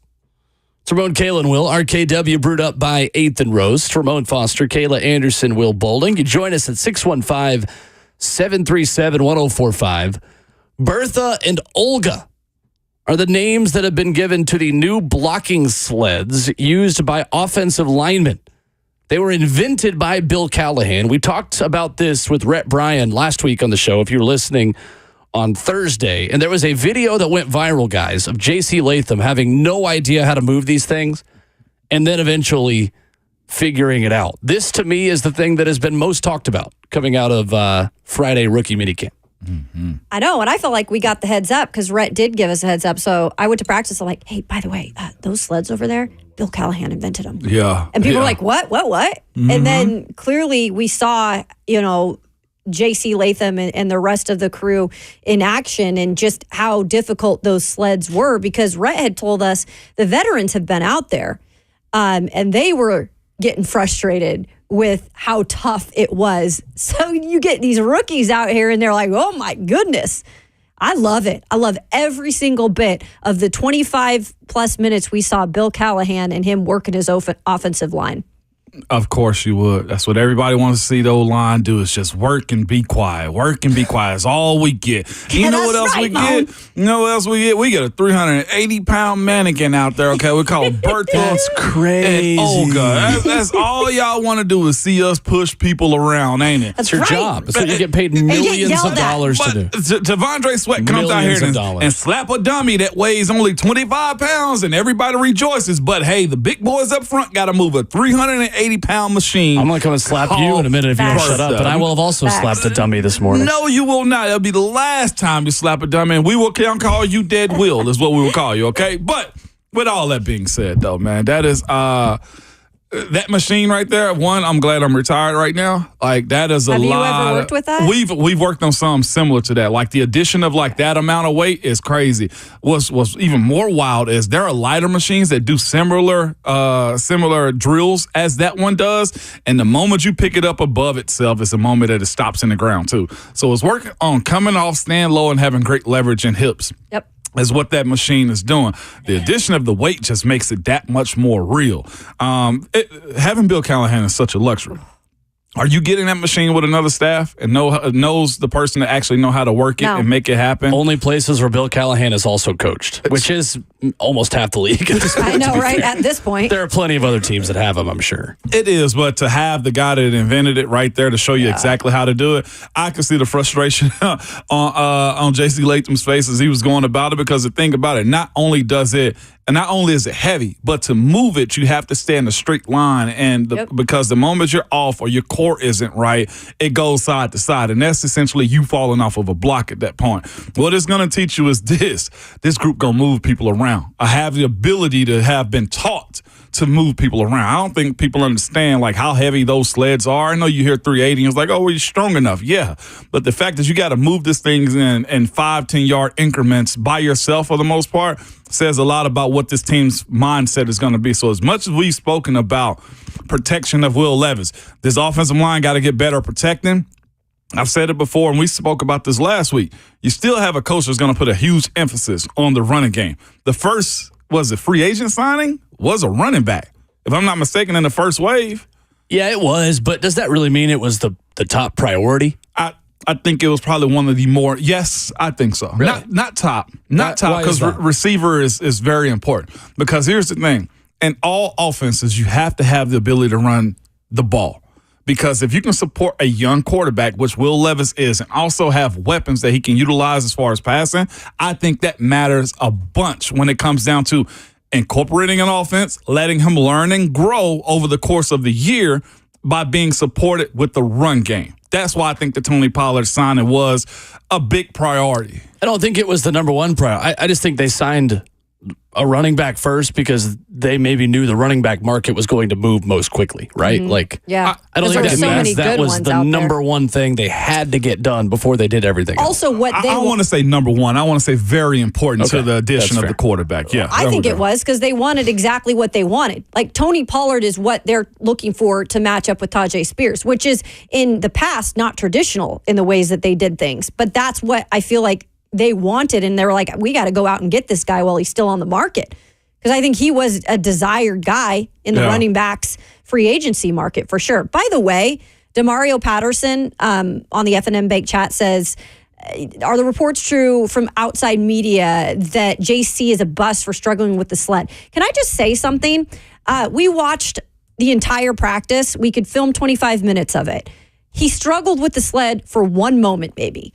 And then after that, he surely fixed things. And I will say this, I watched almost every rep with him and Bill Callahan. Mm-hmm. Bill actually had praise for him after almost every rep in terms of how he was doing things. So the outside media, I don't know what that is, but that is completely false. I love that statement right there by him by saying he struggled with it, because here's the thing, he's supposed to. Yeah. That's how you learn and you grow. Like legitimately, like those, I've seen lighter sleds, if I told you guys before, 2-man sleds that the moment that you're off, left or right, or go too high, the sled stops.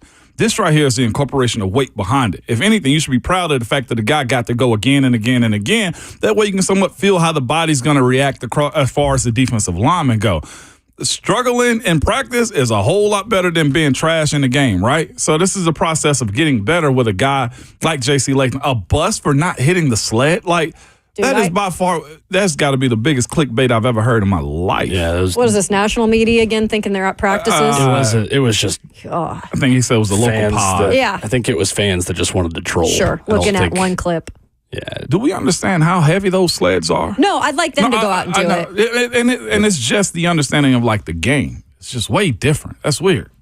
People in basements across the country thinking that one clip determines these things. Bill Callahan definitely worked a lot with J.C. Latham on Friday, and J.C. spoke about that after practice, speaking to the local media. I'm so sorry. Yeah. So, okay, I just realized. Oh, you're good. Yeah. So let me go back to that question. As Coach Callahan, he's very, very intricate with the detail of the work, and he'll let you know if you had a bad rep, he'll just tell you your rep sucked. And then, but if you did good, he'll let you know you did good. He'll show you areas to improve in, and he's really intricate. Even in the meetings, he'll show us the film and on what it should look like, how it's supposed to be done. He'll talk to us about it, and then he'll even just grab random guys and be like, "Hey, all right, let me see you do this, do that." He grabbed me earlier when we were in the meeting, and we were going over our stance, and I was in my stance for like 2 minutes. So he was trying to show us and show me like how to keep the knee bend and the weight distribution and all that. But yeah, he's a great coach. I totally missed the question. My bad. So there's J.C. Latham, a very polite J.C. Latham talking to the media. So it's going to get confusing with Bill and Brian, right? Because Jim asked him a question about Bill, in terms of how he teaches. And then I followed up by, how about on the field? Yeah. And he was very short with both answers. And then we realized he thought we were talking about Brian. And so Jim, I can't talk this morning. He redid his question and said, hey, Kayla and I were talking about Bill, actually. And he felt so bad that he thought it was Brian, but that's why he was apologizing during that. No doubt. So I saw a tweet from Marcus Santos Silva, who I think is actually a basketball player who was once coached by Bill Callahan on the offensive line, and said, man, I remember the first time I did this with Coach Callahan, and the Browns and sled would not move. Callahan was going off on me in front of all the tight ends and linemen. That sled is no joke. On the video of J.C. Latham, I wouldn't even say struggling with it for the first time, because he still picked it up off the ground, but having a little bit of an adjustment on how to block that thing. But it is interesting. I think you are getting an old-fashioned, tough love coach, it sounds like, in Bill Callahan on the offensive line. You are. It seems like you don't get a coach that's exactly what they're describing him as, like a tough guy in practice. And on game day, you're prepared so much throughout the course of the week that he just lets you play ball. The good coaches that I've had at that position, they allow you to just be yourself on game day. It's you've completed your work throughout the week. Everything that you need to know, you understand. Only thing we have to worry about on game day is I might have to give you a little motivation, but there's no cursing you out. There's no demeaning you on game day, and we're just simply adjusting and playing ball. That's why I think that sled is 380 pounds because you're not going to see a defensive lineman usually that's about that size in the NFL. And it's also just the overworking that you have to do sometimes to train guys up. This is a breakdown and build up, I think, process that this group is going to have here. He's going to be hard on him. Even when you look at a guy like Lloyd Cushenberry, like legitimately, he's new. He's got to set the standard. And all across the board, for the most part, they're younger, either trying to be new starters on this offensive line. What better coach could you possibly have than Bill Callahan is the way I look at it. We're talking about stuff now that I don't think we've ever talked about before when it comes down to this group. It sounds like they're learning technique, finish, and just back to the basics coaching as it pertains to this group. And the ones that have good offensive linemen, ask each one of them, whether it be Dallas, whether it be Washington, whether it be whoever, when it comes down to good OL, Philly, every single one of them is going to tell you it starts with our technique. And it seems like that's what Coach Bill Callahan have them at right now. That was 25-plus minutes of seeing the offensive line look so different in terms of what they were doing. And these are rookies too, right? So it's a little bit different in terms of what Bill's doing. But I will say, and I didn't mean to be petty on Twitter, but I just tweeted out, like, this is actual teaching happening. And sorry, I have not seen that in the past few years. Not seen it. Dude, I'm telling you, it just, I never saw that type of detailed work. And again, this is with rookies. I get it, but I don't think it's going to be a huge difference in terms of what we see when they all get together. I mean, this is a man who is detailed, like you said, in his technique and how he goes about things. It was so refreshing to see. And a guy of not huge stature, especially when you're standing next to guys like J.C. Latham, the voice and the power that comes out of Bill Callahan and the demand and the respect that you have to kind of listen with, I'm serious. Like, it is a whole different thing over there. Is it fair to say that T'Vondre Sweat at least showed up in shape? I've seen a lot of rave reviews about the way he moved on Friday. And that, well, to be real with you, is one of the bigger tests that you're going to have in the offseason because, again, you've got in that first rookie season, you got the training out the way, you got the combine out the way, and you got draft out the way. Some guys somewhat let their hair down a little bit and say, all right, cool, I can breathe now. That 5 pounds that I lost, I'm probably going to gain it back at this point in time. Or the conditioning aspect of what you need. Do you continue to work out from the time that you get drafted or sign with a team till now in OTAs? And, of course, there was also moments it was reported that he was somewhat tired. It's like, y'all ready for a water break? It's like, yes, Lord. So there is still that. But his never stop attitude that he had in drills, I think, is very positive. And I'm looking forward to seeing him just grow in some of these questions. Truthfully, go to the wayside. Yeah. We got to see him play football. And we won't get it till the fall. But the constant conversation around conditioning and around weight at some point, I hope, take a backseat because his talent shows up. I'll be the first to say, first of all, human is huge. The human is huge. Like, even in stretches. But talking about T'Vondre Sweat. T'Vondre Sweat, yeah. I mean, even in stretches, watching him do, by the way, strength and conditioning staff is fairly new. Obviously, they brought in a lot of new things. So even that part of the start of practices is different in terms of what stretches they're doing. And so even watching him in stretches, really able to do things that a big man sometimes you wouldn't think would be able to do. But watching him in those drills, I will say, guys, for being that big of a human, he moved pretty well. Right. And you're right. There was points where, you got to go and take a break. Everybody gets tired. Exactly. But I'll say the way he handles things, and he talked with us after practice, and weight was, again, a few questions. And he was very respectful in the way that he handled it. And I thought it was perfect in the way that he did it. He goes, regarding my weight, all I have to say is I've got a nutritionist now. I'm working on it. He's going to do, and he is doing the things that I think they need him to do to get to that point. And until we see the start of the season, let him work through it. Let him get on his path, because I think this guy's going to be a monster, and I love his freaking attitude. 615-737-1045 is our number. Interesting as they hit the practice field as well. You got Cedric Gray. We'll hear from him coming up here in just a few minutes. And you do not have any kind of really rookie quarterback to watch that closely. So, Ramon, we are going to watch the big guys more because there's not a Will Levis or a Malik Willis. That's true. In rookie minicamp this time. I also saw clips of Levis this weekend. He was working at a local high school with a group of young quarterbacks. All I said was, man, it's so good to be the franchise quarterback. You just inherit so much stuff. You do. Like, he's got the camp already. He's the local celebrity already.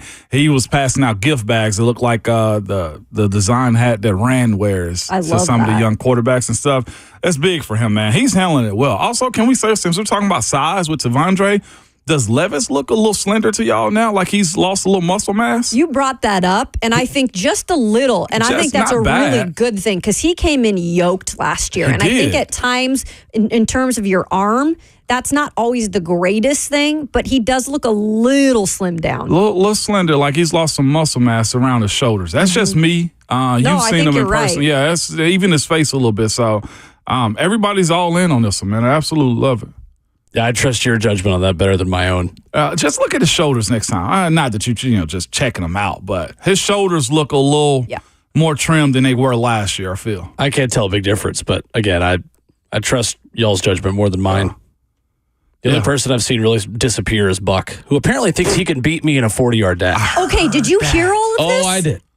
I absolutely did. What was that about? Well, he was confident in that. The confidence Seriously? of Andrew Rising thinking he is the most athletic person on the air on this radio station is one of the more delusional things that he has ever said. Ever said. I love it. I know that he is correct in saying that I was a distance runner and I was not that great of a sprinter. But even if I was running a 54-second 400, which I was senior year of high school, that's 10 5.4s in a row, essentially. Yeah.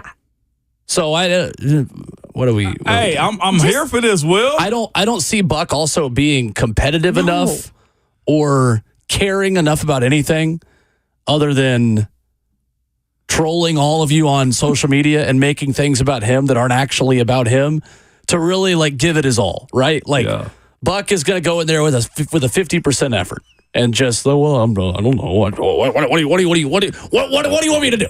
What do you want me to do? I'm just going to go sprint and it'll be fine. I mean, he's filling his new body, I guess, because to put himself as being competitive at the 40, that's a whole different ballgame. Just because you work out now and now finally take care of yourself like the rest of us for the first time does not mean that you are the best athlete. Like, what do we... He was running it up this past weekend. I was like, I hate that I'm even taking the bait because I don't want to give him more publicity than he already has. I got my money on you, Will. Me too. He promotes himself enough that I don't need to help him promote himself because he's going to do that just fine on his own. I think we put bets on it. We have to have a race. I know. We can't just sit on our both of our sides of our fences here. We have to. There's one way to figure this out. Mm-hmm. I am nursing a bad hamstring right now, which is unfortunate, and that is 100% the truth. I've not been able to run for 2 weeks. Like I had to stop my workout mid-workout last week on my leg day. If you need me to be Tanya Harding, I can totally do it. You gonna kneecap? You've been hanging out with Ramon too much. I don't need that. That's my secret side. Nobody knows about. We can jump him, man. Right now, Lucas is out of the country. That's right. You think Lucas would help? No. What I'm saying is the person that he would have that's scrappy is gone. He got Jackson now. I also think that you would, Ramon would still beat Buck in a 40 because you actually had to run a 40 as a professional athlete. I have visions of Buck like warming up like Michael Scott on The Office when he warms up for the basketball tournament. Touching his knees and stuff. I need that. But Will, we can jump him. You would 100% beat him. We can jump him. You know the technique. Technique is honestly half the battle. Legitimately, I would not lose to him because even if I'm losing, I'm tripping the hell out of him. Yeah, that's true. Feel me? 615-737-1045 is our number. Coming up, Cedric Gray talked about the Titans draft class over the weekend. And unfortunately, one bad habit that one of his new teammates has already formed. That's coming up next.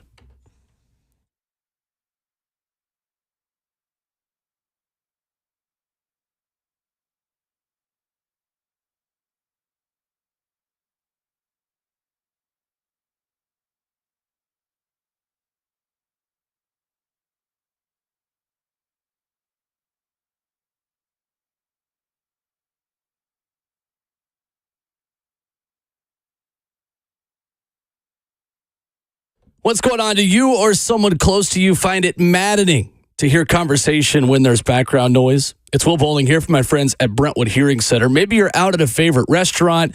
It's crowded around you. You're hearing the table behind you, the table next to you, more than you're actually hearing the person across from you. I'm here to tell you there's something you can do about this. It's call Brentwood Hearing Center. They've got 5 doctors of audiology, state-of-the-art diagnostic equipment, and the most recent hearing device technology. They want to help you get off the sidelines and back in the game of better hearing. With over 85 years of experience from their convenient location just off I-65 in Brentwood, they tailor a hearing solution to each individual patient.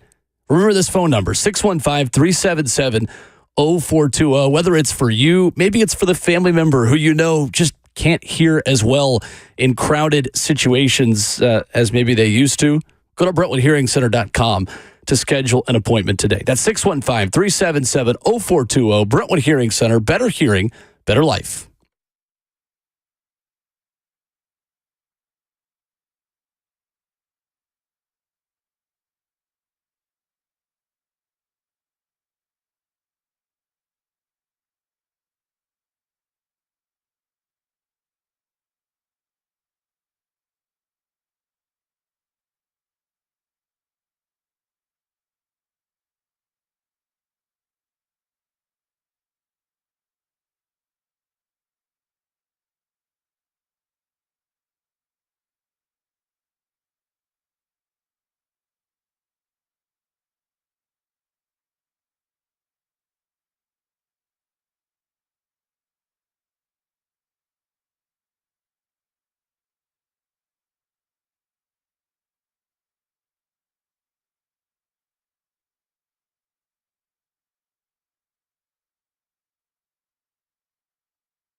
Wrap it up. Hour number 2 on RKW, brewed up by 8th and Rose. To the F&M Bank chat is where you interact with the show on the 104.5 The Zone YouTube channel. Kyle writes in this morning, the amount of ice that would be needed after a 104.5 The Zone field day would be astounding. Station full of old heads. Hey, you take that back, Kyle. Yeah, you're right Old about heads. that. As far as radio lineups go, we are actually very, very, very young. Yeah, Yeah, We have- I agree. Like what, 3 full-time hosts that are in their 20s?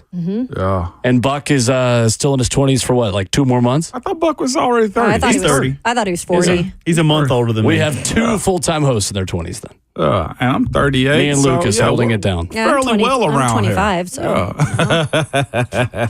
Never tell. right? Never tell. Don't ever tell your age. Jameson says Zone Field Day. Sell tickets for charity. We got one coming up soon, though, right? Well, later this summer. Ooh, We're we have really one for our show. over-evaluating how much people care. To have a 100%. field day, come on, guys. It'd be like all the people who are in the chat all day, and then no one else would come. and even those people wouldn't come. They would complain that it wasn't on YouTube for them to watch. You stupid. Or that we couldn't play the music on YouTube. Why can't we hear anything? Yeah.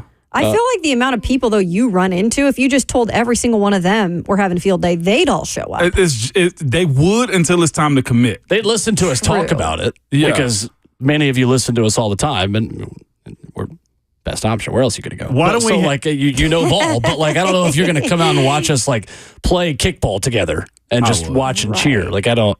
I mean, maybe if we did it in our bikinis and our Okay. Hey, All right. some speedos. I could Swim sell some tickets trunks. like that. We should have a 104.5 The Zone yard sale.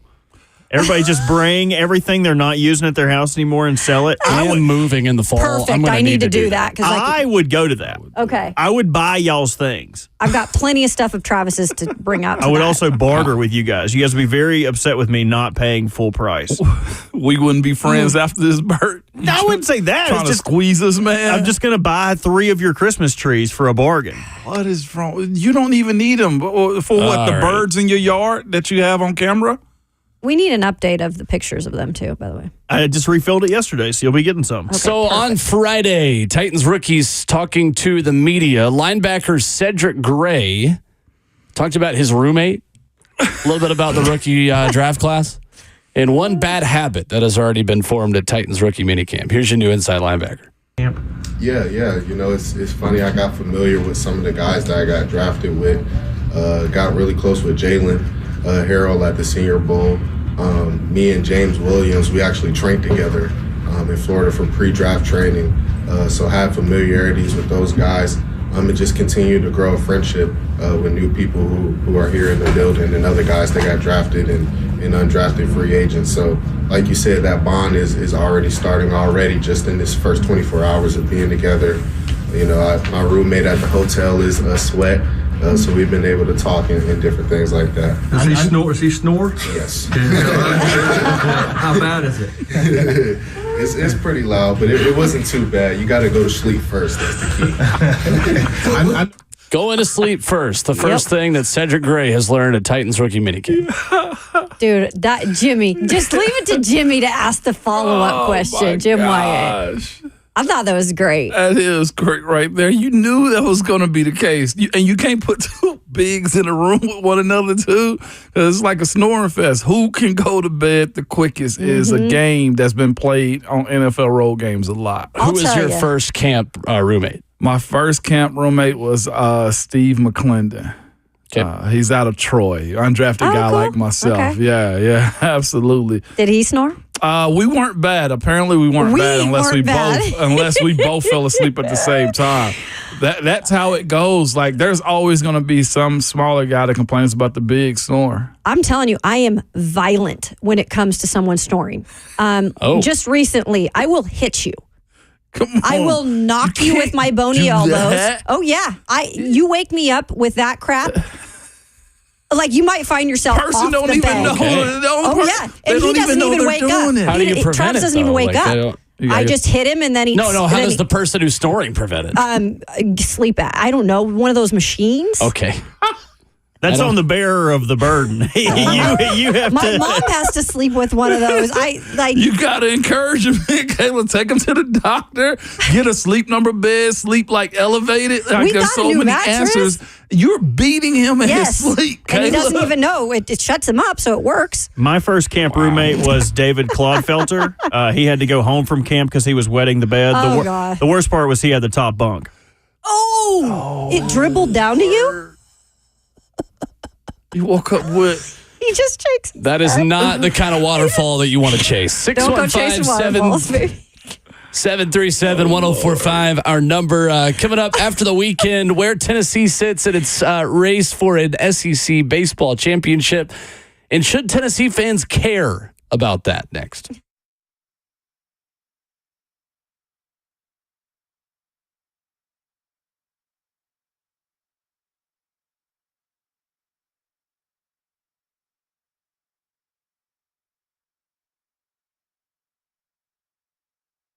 It's Ramon Foster for Wesley Mortgage, man. The owner, Chuck McDowell, if you ever run into him, you can tell he's a local Nashville native, and he cares about the community and is proud to serve it.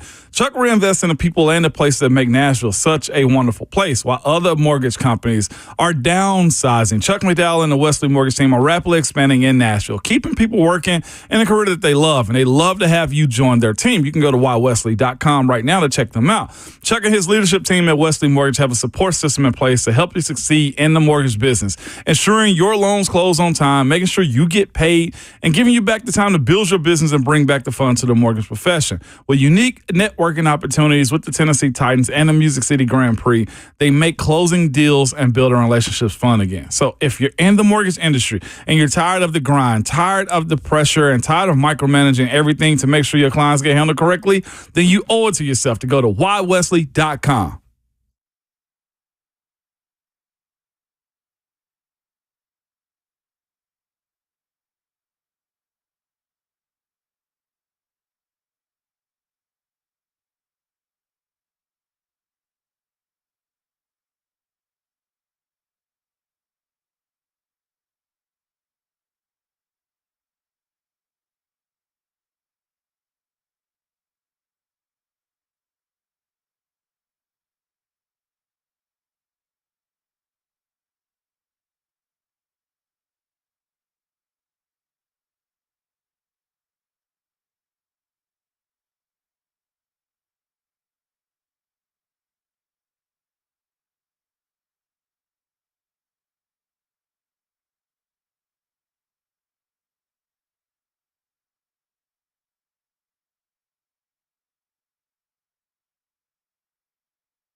What's going on? Just about 8 o'clock. Good morning from the 104.5 The Zone Studios.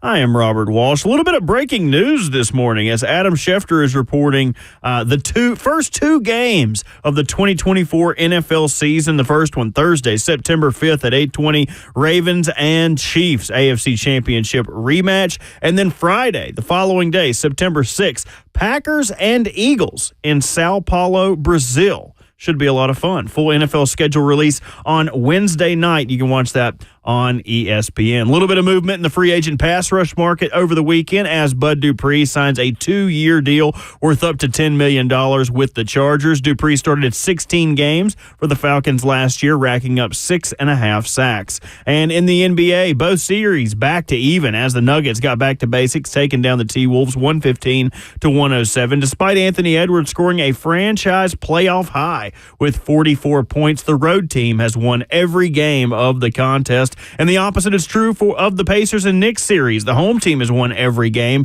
Pacers take out the Knicks 121-89. Tough night for Dante DiVincenzo. 3 of 13 from the field with 1 of 6 from 3. For all your foundation repair and waterproofing needs, visit USSTN.com. Breaking news at once on your home for the Titans and the Vols. This is 104.5 The Zone.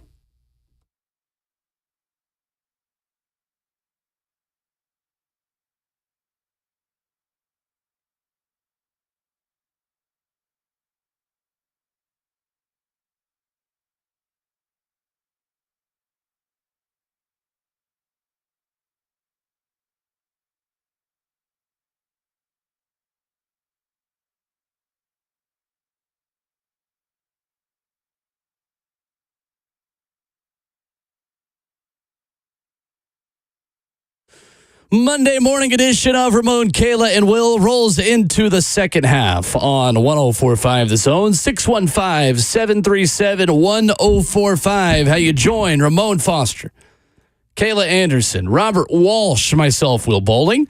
At 9:20 this morning, one of our favorites, Mike Wilson of the Knoxville News Sentinel, will stop by recapping Tennessee and Vanderbilt on the baseball diamond inside a pro-Tennessee Hawkins Field over the weekend. Tennessee falling yesterday, shut out for the first time all season, but taking 2 out of 3 from the Commodores. They win the series, but so did Kentucky against Florida. The Gators yesterday with a chance, bases loaded in the 9th, could not get a run across. Kentucky wins in extras, meaning that the Kentucky Wildcats have a 1-game lead atop the SEC with Tennessee tied for second with Arkansas. Is it fair to say Tennessee fans should not care at all about winning the SEC? Because I definitely don't. I think it's good for bragging rights and continue on. I think it's somewhat important. No, I think it is important, Will, when it comes down to how you're loud and big and play big-time ball, like to get as many trophies as you possibly can to solidify yourself. Yeah, I like that idea. And They're plus, solidified already. I know, but it's still Kentucky. It's still a competition at all times, all the time. And we spoke about Vandy earlier and, you know, how Florida hits the portal, how Georgia hits the portal. Looking at what Kentucky's done as of late, they've revamped their indoor, they've revamped their field. They got a nice baseball facility up there, too. It is an arms race in the SEC. So I think as much as you can possibly do to win and show that you're best, you do these types of things. So, yeah, I'm all in on watching them try to win the SEC this weekend. I hope Vandy goes to Lexington and upset Kentucky. I mean, Kentucky. I hope they upset Kentucky. By the way, Candy in Kentucky? I hate that little wildcat they got on their shoulder. I got a lot of Kentucky friends, okay? That little new spur of the moment. They have it on their batting helmets, and too. on the shoulder, it looks like it's got like rabies or something. It looks like two birds wrestling. It does. I had to take a double take. And you see two birds on top of each other wrestling. It's not attractive. It's terrible. Nobody asked for that, Kentucky. Like, we know you're the wild. Give me the old basketball logo. That's the one I want. That's I would cool still one. rather that be their. I'd rather that be their primary logo than have the Whistler be heard one more time at a. It's so funny that I'm dead serious. I can't even hear that. I'm right below the second Whistler when I do the SEC broadcast. Whistlers. Yeah. Yeah, and there used to be 3. He passed away a couple years ago. The Whistler is the worst human being in college sports. There is no one in college sports that I dislike more. Hate is a strong word. There is no one in college sports that I dislike more. I said it over the weekend. I would watch Zach Edey play basketball uninterrupted for a single day before I would spend 5 minutes with the Whistler. It's so funny, though. Like, I've talked with both of them. I've interviewed them at a story I did a few years ago. They're not bad people. Like, they're not bad people. I beg to differ. They're not. I beg to differ. That is noise pollution that ruins a good program for a lot of people that otherwise would watch games with volume on. I hear it more on the radio. I was listening to the broadcast. I was in the car a good bit this weekend. I heard it more on the radio than I do on the TV broadcast. I'm not sure if they're deafening it or deadening the sound. I don't know. On the TV, I hear it more. It's so loud on the radio. And here's the thing. You would think that would be something Tim Corbin would have had eliminated, but what's crazy about it is his players actually like it. And they've always like that's the thing that we did the story on too. Like, how do they tolerate that? That's something they embrace. It's just one of those things that's been a part of the program. And, you know, Tim Corbin obviously doesn't have an issue with it, else he would have been the first one to get gone with it. Well, that goes all. It's 2 things, right, real quick. One, you can't tell a fan how to fan at all. I think that's what it comes down. Like, if Corbin did dislike it, he may have a private conversation with him about it, but you can't tell that person who spent money on their tickets for probably over 20 years on your team to stop whistling. I think it's somewhat their thing. Here's my thing about the Whistler. I said it this weekend as I was in the car. I got one bone to pick with the Whistler. One bone to pick with the Whistler. If you're going to be this, I need you to be in high and low moments. The times that they went up on the Vols to score 4-3, I think, or 2-3 at the moment on Friday. Game? Friday night. 2-3 on Friday night. He got loud, or they got loud. And I was like, oh, okay. It just got louder in the car, right?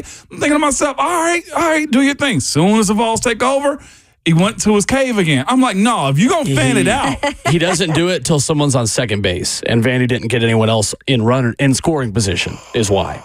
So that's your explanation. Yeah, and I even had a little exchange with my wife this weekend about that. Like, it's certain people that sit behind the plate when the pitcher's pitching and stuff like that, and they'll yell when the pitcher's about to go. I thought that was somewhat tacky, and I think the Whistler not doing it all the time. It's one of those things like, all right, we're going to throw mustard bottles at Lane Kiffin. We do it consistently, okay, as Vols fans. When it comes down to you being the show on the broadcast and in the stadium, don't go under whenever your team is down by 1 run. That's my issue, is the guy has gone on the record before of, this isn't about me. This is about these boys. Bull crap. You have a van that you drive around in that says The Whistler painted on the van. Oh, yeah. We did a tour of it. It's all about you. There is no supporting the boy. Bull crap. You are making this about you, and you love that we're talking about you. And I hate that I'm giving you attention, I was going to say, y'all are giving him a lot of attention. I want you to know how much I am preying on your downfall. I want you to never go to another sporting event ever again. And if I'm Tim Corbin, I want him gone too, because what are we talking about with his program 9 times out of 10? This dumb whistler who can't shut his mouth. We're not talking about the prestige of a great program and the pitcher who had a great performance in J.D. Thompson yesterday and deserves a ton of credit. No, we don't get to talk about that because of one guy who makes it about himself. All right, I'm done. I'm telling you, I don't know how y'all don't tune it out. Like, I tune it straight out. There is no way people can tune it out. There is no way. And again, I'm right below one of them. And I don't even think about it. It is an atrocity. I think it's fair, but I also, like I said, I want the consistency of it more than anything. God. If you don't whistle in high moments, you whistle in low moments, baby. I'm telling you, this has been a topic of discussion the 8 years I've lived right here in Nashville. It's unreal. It is unreal. And you it's their thing. I just wonder, do you know how much how much effort it is to whistle that much and that often like that? Well, that's a lot. You're going to mess around and blow your teeth out. Well, that, and you're really aging yourself because you're giving yourself lip wrinkles. So. Well, we'll look at the person that got a whole bunch of curls around his lip then. If a Tennessee fan was doing that, I would hate it equally as well. This is not even just a Vanderbilt thing. Like, if you are ruining my viewing experience, I don't care what color you're wearing. We're going to have a conversation. I love how Tim said, is there more than one? Yeah, there is. There's more than one. Yes. There's one main one that stands up right behind kind of home plate, but there's another one. And Kevin asks in the FNM Bank chat, would your perspective be different if you weren't a Vols fan? No, it would not. I have told Tennessee fans before to shut their mouths as well. Like when they do something incredibly stupid, or this is not just a Tennessee Vanderbilt thing. Again, I mean, recently, Vanderbilt has not been even close to Tennessee's biggest rival. It's been more Arkansas for Tennessee, and it's been more LSU recently. So, is there like a young Whistler in training too? Like, how does this continue? That I do not know. My investigative reporting has not gone that deep yet. Yeah. Do not give them. They're like middle-aged men. No, I'm guessing? they're a little bit older. They're a little bit. Oh, Yeah. okay. That's why I was wondering. Like, is there a Whistler in 50, I'd training? say. Okay. All right. Well, yeah, they got a lot of time. They're Do just They might have some grandsons or granddaughters. You Do know. not give them ideas. Oh, yeah, and Mississippi State's cowbells, by the way, those are obnoxious. Cowbells are up there, too. That's at least like a tradition, though. Like, that's all of the fans. That's not one person ruining it for everyone else. Yeah. I wonder will you get a plaque after everything's all said and done? You know, like, here lies the Whistler. Like, is that what they do in the end? I'm being serious. I mean, he's a part of what we all talk about when it comes to Vandy baseball right now. Is the Vols ended up winning the series this weekend, if you did not know. That was my sports take. First time Tennessee has won back-to-back series in Nashville over Vandy since the 90s. Yeah. Christian Moore just had an unbelievable weekend. Mm-hmm. That guy is playing himself into being a first-round pick. And Chris Burke talked about it a lot. The fact that Tennessee's top two hitters are its career home run leaders, 1 and 2 in that leaderboard. And they've both been there for, 3 seasons? Both in their last seasons before they get drafted. That team has what it takes. And Tony Vitello said that A.J. Russell, Franklin, Tennessee's own A.J. Russell, is expected to be back possibly next weekend. That's big time. So where is he thinks in the he is rotation? the best pitcher that Tennessee has had while he's been there. So where will he fit in the rotation? Friday, probably. No. He's I don't not think going so. Friday? I don't think you can just throw him right back in. I think So they're going to it's going to take a lot to stretch him out. Right. Yeah. So I think he maybe gets an inning or two this weekend against South Carolina in Knoxville. I think you're building towards him maybe making a start in the NCAA tournament, but then you've got to ask, like, do you really want to give the guy his first start coming back from injury in the NCAA tournament? I don't know the answer to that. Yeah. That would be interesting to see how he does. Yeah, because you got to utilize him if he's healthy, right? But you're right. Yeah. I mean, you got to work him in because that could then be further damage. Well, that to me, again, if you're going to be a one and done in a tournament, that's a good place to somewhat start him in the SEC in a sense of like, all right, let's put you up against it and see what you're capable of doing in a game that we really don't care about in the end. Right. But I will say this about Chris Moore. He has, not only has he been good this season, but in that Vandy series in particular, Friday and Saturday, coming up in key moments. I think that was a really big thing that I saw from him in particular. And from that Vandy or the Vols team is having those guys to be able to come up in those moments. I think that's beneficial when it comes to the postseason. Him and Kavaris Tears. I mean, they got Kavaris came up in a big way too. Yeah. He 2-run bomb to give Tennessee the lead. I'll reiterate what I said earlier. I love the hate. Like, Vandy fans hate Tennessee. I'm all for it. I have nothing wrong with what you're yelling at Tennessee fans, what you're yelling at Tennessee players. I'm here for all of it. Just know if you're going to roll around in the mud, you're going to get dirty a little bit. Yeah, buddy. If you're going to swipe your arm, pitcher J.D. Thompson, and motion towards the Tennessee dugout, making note of the fact that he got ejected earlier this year for using sticky substance, that's great. I'm all for it. Let's just keep that same energy when the shoe's on the other foot. What was you finna say? You still what? I still don't necessarily agree with it was what people thought it was. You didn't see him, like him throwing his arm? I was there that game. So what did you see? I thought it was a mix of sunscreen and you're talking about the sticky Kayla is stuff. talking about is J.D. Thompson, the Vandy pitcher who pitched yesterday. It wasn't like Georgia's. Got ejected against Florida for having a substance on his arm. He kept touching his arm and then pitching, and then he touched his arm and then would pitch, and then touched his arm and then would pitch. And Florida asked for a review on it, and the umps threw him out, and he had a 4-game suspension. Oh. So yesterday he was touching his hat. So his spin. So that's why Tony said he had crazy spin. Well, no. I say Tony alluded to it. I'm not going to put that in his. He did not say that. Okay, No. let me play fake journalist here, okay? Don't play fake. Yeah, no, but apparently his fastball was on fire and his breaking ball spin was crazy. Again, guys that have good spin, there's always an extra. That's like people using steroid. Like Barry Bonds using steroid. He was already good at it, right? X-Files. Yeah, thank you, Barry. He was already good at hitting the ball.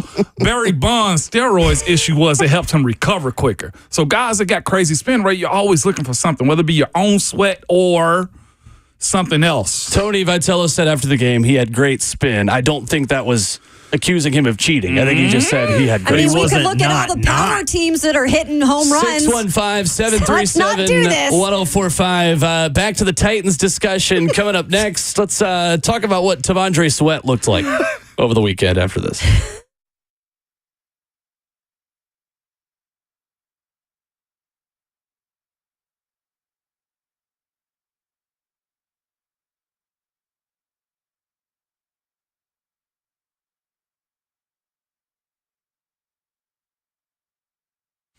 Don't you wish things could just be simple, like buying a vehicle? Wouldn't it be great to just know you're getting the best price from the most reputable dealership? Well, at Two Rivers Ford, it is simple, okay? Two Rivers makes shopping for a vehicle easy, and it all starts with non-commissioned salespeople. You see, the sales expert at Two Rivers Ford get paid whether you buy a vehicle or not, so you're never going to have to worry about being pressured. And when it comes to the price, Two Rivers Ford literally sells all their non-specialty vehicles below MSRP, so you can rest assured you're getting the best deal. And when it comes to the reputation, Two Rivers Ford has been around for decades. They are reputable as it gets. In fact, they're one of the top 4 dealers in the nation. The best price from a locally owned and nationally recognized dealer, plus non-commissioned salespeople. No wonder Two Rivers Ford is the South's most trusted dealer. Find them in Mount Juliet, just 7 miles east of the airport, or online at tworiversford.com.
Monday morning on Ramon, Kayla, and Will. RKW brewed up by 8th and Rose. Talking a little bit of Titans with you this morning.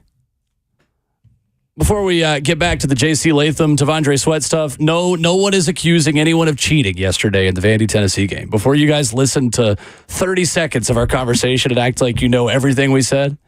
Yeah. No, and let me clear that up. That wasn't you or Kayla. That was me making a joke of the fact that he mentioned his spin rate. If you know baseball these days, it's more about the RPMs of the ball anyway, the spin rate of the ball anyhow. And he said this, Tony Vitello, he said it perfectly. Said his fastball hit early, and then he hit his changeup and said his breaking ball had a crazy amount of spin on it. That was me not knowing the backstory of J.D. Thompson anyway. I personally didn't realize he had an issue where he got suspended 4 games. I brought up the fact that in today's world, the spin rate matters more, I think, sometimes than the velocity, because that changes the trajectory of the ball, if you know that. How much movement the ball has is dependent upon the spin rate. And he had a great breaking ball yesterday.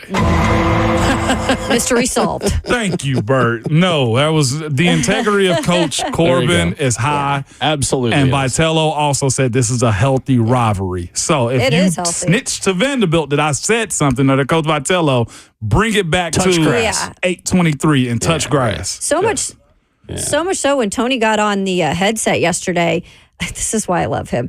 He was like, we're getting our beat. Yeah. And he goes, oh, shoot, guys. Yeah. We're getting our ass beat. And he goes, oh, shoot, guys. It was so funny because he really got scuffled when he said it because he didn't mean to say it, but he's such a competitor. Yeah. And the guys are like, whatever. Yeah, it was whatever. Yeah, Tom no Martin, doubt about it. Yeah, that was me. That was pretty funny. Anyway. Yeah. Great series. The fact that we're talking college baseball this much on Nashville Sports Talk Radio in May tells you how much that rivalry has elevated the game and the sport. Yeah. I love the hatred. I love the trash talking. I love everything about the rivalry. It is great for the sport and great for us because it's spectacular content. It is. So, Vandy fans deserve a lot of credit. Tennessee fans deserve a lot of credit for showing up. Fun weekend. Mm-hmm. And now let's go see the Vandy boys whoop the kitties. I love that. Because it will help everyone. And snatch that logo off their hats, please. What is that? 2 doves uniting or something? Wrestling. 2 birds wrestling. That's the PG version of what that logo looks like. Let me go. Looks like 2 birds doing things that we're not going to talk about on the radio. 10 seconds, like Kentucky. Figure it out, okay? Like, legitimately, you went from the 2 fighting birds to you had the checkerboard also. Like, what are we doing? Figure it out, Kentucky. All right, we're done. Right in 10 seconds. You're good with a time limit. Good job. Well, I'm a lineman. I was just tell going me to what to say, do. you got to know. Tell me what to do. Tavondre Sweat, coachable, says over the weekend, right now, before anyone asks, me and my nutritionist and my coaches are looking to find that perfect weight for me to play at.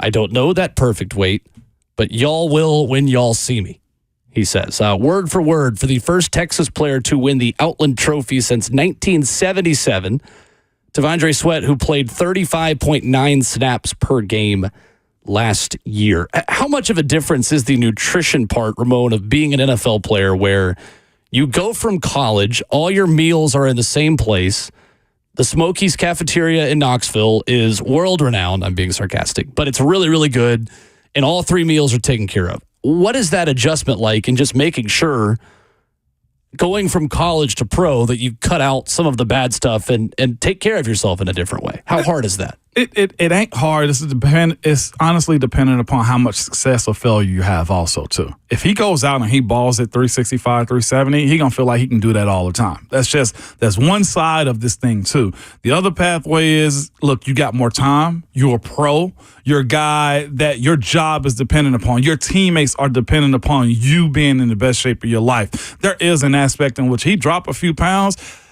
The thing that you want, and we'll get to Coach Rocker's comments in a minute, is his ability to stay on the field. You know, if he's self-proclaiming himself to be a 3-down player, if he's thrown out there to the universe that, hey, if I'm 350, 345, I could be a Hall of Fame player, then the size of it does somewhat matter to a guy like him. Defenders have to run to the ball. Defenders have to always be ready to engage. You can be outpaced as a defensive player, more offensively, because, again, there's the element of everybody has to hustle to the ball on defense, because one missed tackle can mean a touchdown. And if you that's not dogging it on tape, then you hurt your team. So those 10, 15 pounds that he may need to use can be crucial, Kayla. It can be. But here's the thing. Will he settle into a role to where he becomes a two-down player that stops the run only? And if he does that well enough, will the team accept that? Also, because, again, if we're asking you to do your job and you do it at a very high rate, then that's saying a whole lot about his ability as a player. The thing that you have to look at with a guy like T'Vondre Sweat is this, too. This joker won the Outland Trophy, the best lineman and offensively and defensively in college football this past year, okay? With that being said, his production was only 45 tackles. So if that's any indication of what he's capable of at only making 45 tackles and still won the best lineman award in all of college football, plus an All-American, plus a second-round draft pick, his conditioning is uber important there. He has to be in shape, and he'll have time. He's got money. There is absolutely zero excuse now, Will. And the thing is the pressure of guys that he respects. At Texas, he was a big dog. At Texas, they wanted him. Here, they want you too, but they also want your performance. And the respect of Big Jeff, the respect of his former teammate Coburn, right? Keandre Coburn. He brings him up all the time. That matters moving forward. And now, of course, the NFL component of his game. Like, you're on the biggest stage. You can either be the embarrassment, the sideshow that people say you are, or you can be Jalen Carter, right? Out of Georgia, who's now playing with the Philadelphia Eagles. You can turn this thing around for you where you are very personable, have a lot of charisma, have a whole lot of attraction to you as a player to be a big brand, or you can just be a sideshow. He has every opportunity in front of him, Will. I just think, the short time that we've been able to talk with him and obviously watch him in one practice, you're right. I mean, I would like to see him be a 3-down guy, get the most that you can out of a second-round pick that has that much upside. And the weight thing, we're going to be talking about it whether we like it or not until we see the start of the season and what happens with that. But give the young man a chance to get there. And that's all, I think we can ask in this situation. Yeah. He's in the NFL now. He's got a nutritionist, like he said. He's working with his coaches. He understands, you guys, it's an issue or that it's a talking point. Like, he acknowledges that. That's got to be annoying as hell, too, by the way. That's got to be really annoying coming in. And I get it. Like, he's coming in with some weight. But just give him a second to get there. I think he can be a 3-down guy. I think he has the mentality and the belief that he can be. And you're right. When he goes and is able to be paired with two guys that he respects on that level, you think he wants to disappoint? No. In any capacity? That's not the mindset I get out of this young man. So whether or not it happens, I don't know, but I think he can be that dude. Tracy Rocker, Titans defensive line coach, spoke with the media on Thursday about this. We did not get to this on our Friday show, but wanted to circle back to it today. And Tracy Rocker says there is no doubt, in his opinion, that T'Vondre Sweat is a 3-down player. Well, the challenge, I don't foresee it as a challenge. I think within this business, we all take, all young men and all women and men, we've all been 22, 23, and we all know what we did. And so that's not the challenge. It's what we do. Right. And now after that, it's one with the weight is that's going to be a process, and I think we have the right people in process to make this work for it. And is it easy? No, it's not easy. But you know what? As long as you get a little support and everybody's pushing it all in the same direction, I feel good about him doing that, and he wants to do it. And that was ESPN's Teron Davenport who tweeted out that clip. Credit to him on Thursday. What does that plan look like then? How will the Titans manage T'Vondre Sweat in his first offseason? And you talking about going into this season? Going into this season, in his first offseason, how will the Titans manage him? 1 week at a time. Yeah. That's just like even me, five a week. That's all we're looking for. 2 to 5 a week is all you're looking for. So if you're talking about getting to 350, does that mean you need to be 350 by training camp? 350 by week one? Week one. Okay. Yeah, so he's got plenty of time to get there. He can work through it. And again, you got to also think, too, there is an aspect of this where he can't overdo this.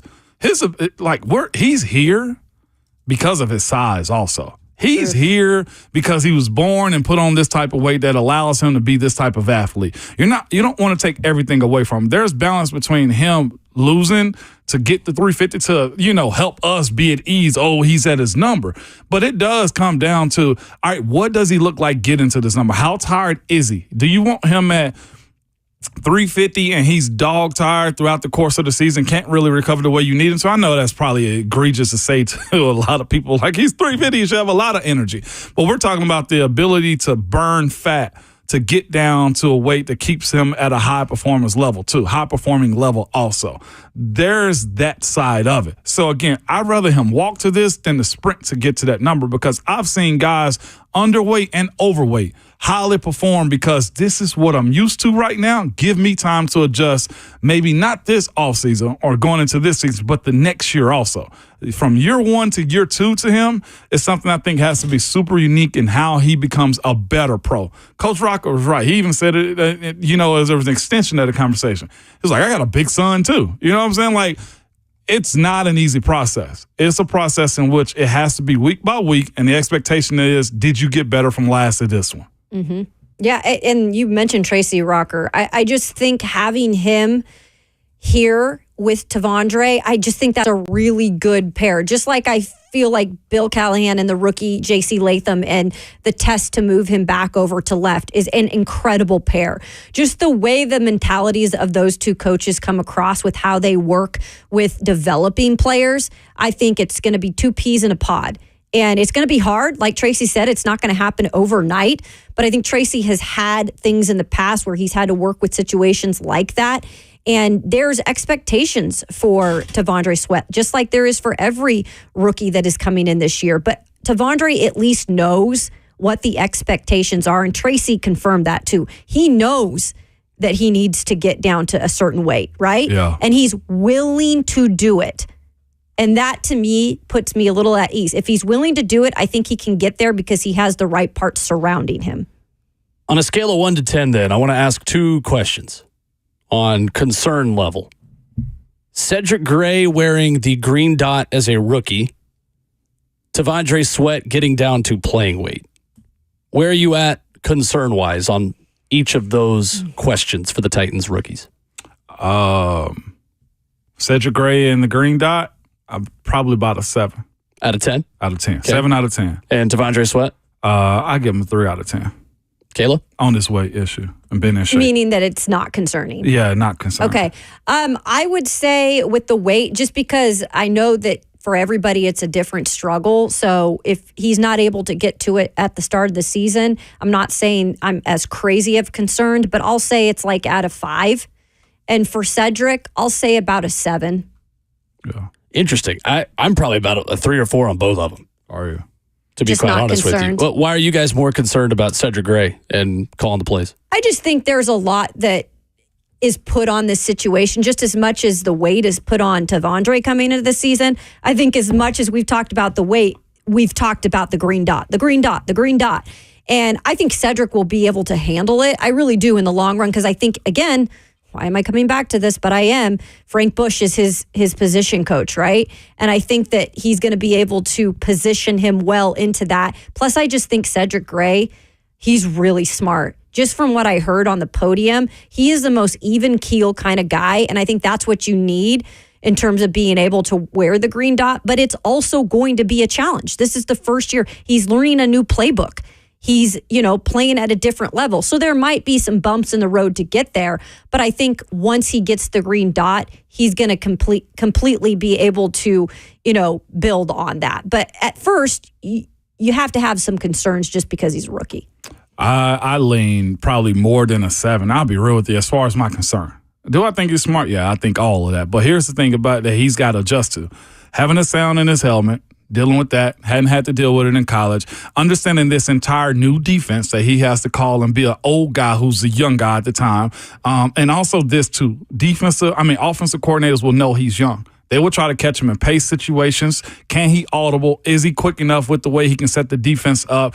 How is his ability to not only just make plays, but command Jeffrey Simmons, command Amani Hooker on the back end, tell Kenneth Murray where he has to go? I think that's a lot on the plate of a guy in his first year that hasn't necessarily done it at this level.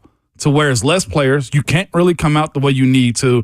And this is a high value pick for this team in a year that's been missing good middle linebacker play too. So it doesn't settle me much knowing that he has this much on his plate. I could definitely be wrong. I just think with the veteran experience around Cedric Gray, I don't know if he's going to need to tell the defensive line where to be because Jeffrey Simmons is on the defensive line. With Amani Hooker at safety, I don't know if Cedric Gray needs to really get him lined up properly because I think Amani Hooker will get himself lined up properly. Same goes for corners. I don't know how much a middle linebacker is telling corners anyway, but I'm probably naive in my assessment, but I just think there's a lot of veteran experience on that defense. Robert? One thing that concerns me is what Tracy Rocker was doing when he was a 22-year-old. In this audio, it's like he was leading the congregation when he said, we all know what we were doing when we were 22. Man, we've all been 22, 23, and we all know what we did. Amen. We do know what we did. Yes, Tracy. Amen, Lord. Tracy. But to your Cedric Gray point, I do think that there's more nuance to it than just putting people in position. It's knowing down and distance situations and then having maybe your linebacker has to maybe he's on a hook and he has to bump back farther. Get to the line. Or I think it's so situational. The one aspect of it, yes, you do have to call the plays. But the other aspect of it is knowing situations is something I think you'll have to catch up on. But they probably know that. They probably know he's going to make mistakes on the field. They want him to make mistakes on the field, especially if he's a smart player. That's how you learn. And that's why when we asked Frank Bush when we asked him about the green dot, he quickly said, hey, before we get to that, let's just get him in here. And then we can start to work on things like that, right? They know that's on the minds of everybody. And that's something they're kind of thinking could be a situation of him wearing the green dot his rookie year. But it's not the first thing they're going to do when he walks in the door. Coming up, there is an event that we think will be in Nashville in the near future. But I think fans of football in Nashville are going to have to wait a little longer than expected to see one event in Nashville. Some details on a college football note coming up next.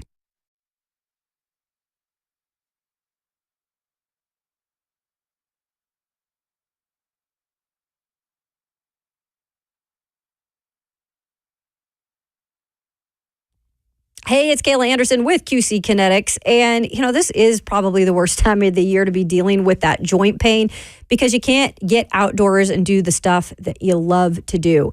Listen, don't go through the summer days missing out on life. Call QC Kinetics now and find out how they can use biologics from your own body to give you new life to those achy joints. QC's regenerative medicine protocols can restore and repair that damaged tissue with no surgery, no steroids, no drugs, and no downtime. And this is the future of medicine. You can ask the tens of thousands of QC Kinetics patients around the country that are living their best life just because they picked up the phone and made the call. QC medical professionals are under the direction of Dr. Mitchell Shinecup. And just a little background on him. He was an orthopedic surgeon who decided he wanted to do a little bit more. So he became a true pioneer in regenerative medicine. And this is where we are now. There's a better way. So call QC Kinetics for your free consultation. It's 615-249-4024. That's 615-249-4024.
RKW brewed up by 8th and Roast on 104.5 The Zone. Wrapping up hour number 3. We'll get you headlines around the league and in Nashville coming up at 9, where the Titans did make one move over the weekend. 615-737-1045. The college football playoff national championship game, we presume, will come to Nashville one day. But that day is not going to be anytime soon. Brent McMurphy writing this morning, Las Vegas will host the 2027 college football playoff title game. He says New Orleans, Dallas, and Miami are negotiating to then host the 3 after that in 28, 29, and 30. I have an issue here, guys. What's that? Too many college football national championship games played in sterile NFL stadiums that never host college football any other time during the year. Yeah. I would really rather just keep this to the traditional bowl sites. And Nashville kind of applies to that too. I just think there are too many NFL stadiums that are not built to host college football, hosting critical college football games. That's just me. Which one in particular on that list? Vegas. Yeah. Las Vegas is not a college football town. The national championship should never be in SoFi Stadium. Should never be in Indianapolis. Give me New Orleans. Give me Miami. That's fine. Orange Bowl. Tradition there. Atlanta? You don't like that? I'm great with Atlanta. I like Atlanta. Atlanta is the probably capital of college football in the United States, to be fair. Yeah. I'm great with any of the Texas ones. I don't love Houston, but I can get around it. It's still Houston's Texas. solid. Yeah, it's just not I don't know. For me, it's not like the Cotton Bowl is one thing, having it in Dallas with the tradition of the Cotton Bowl. And I know I'm an old man screaming at a cloud. I don't care. But I just have an issue with this. But that's okay. They're not asking for my opinion. Nah. Vegas, I think, makes just a little bit of sense on the basis that, look, at least you ain't got to go to L.A. What is that, another hour on top of that flight at that point right there to get to LAX or wherever else you're going to? Vegas is entertainment capital. This is all about capitalism here when it comes down to where they're scheduling these games at. I agree with you. New Orleans makes sense. Atlanta makes sense. Miami does, for sure, makes sense.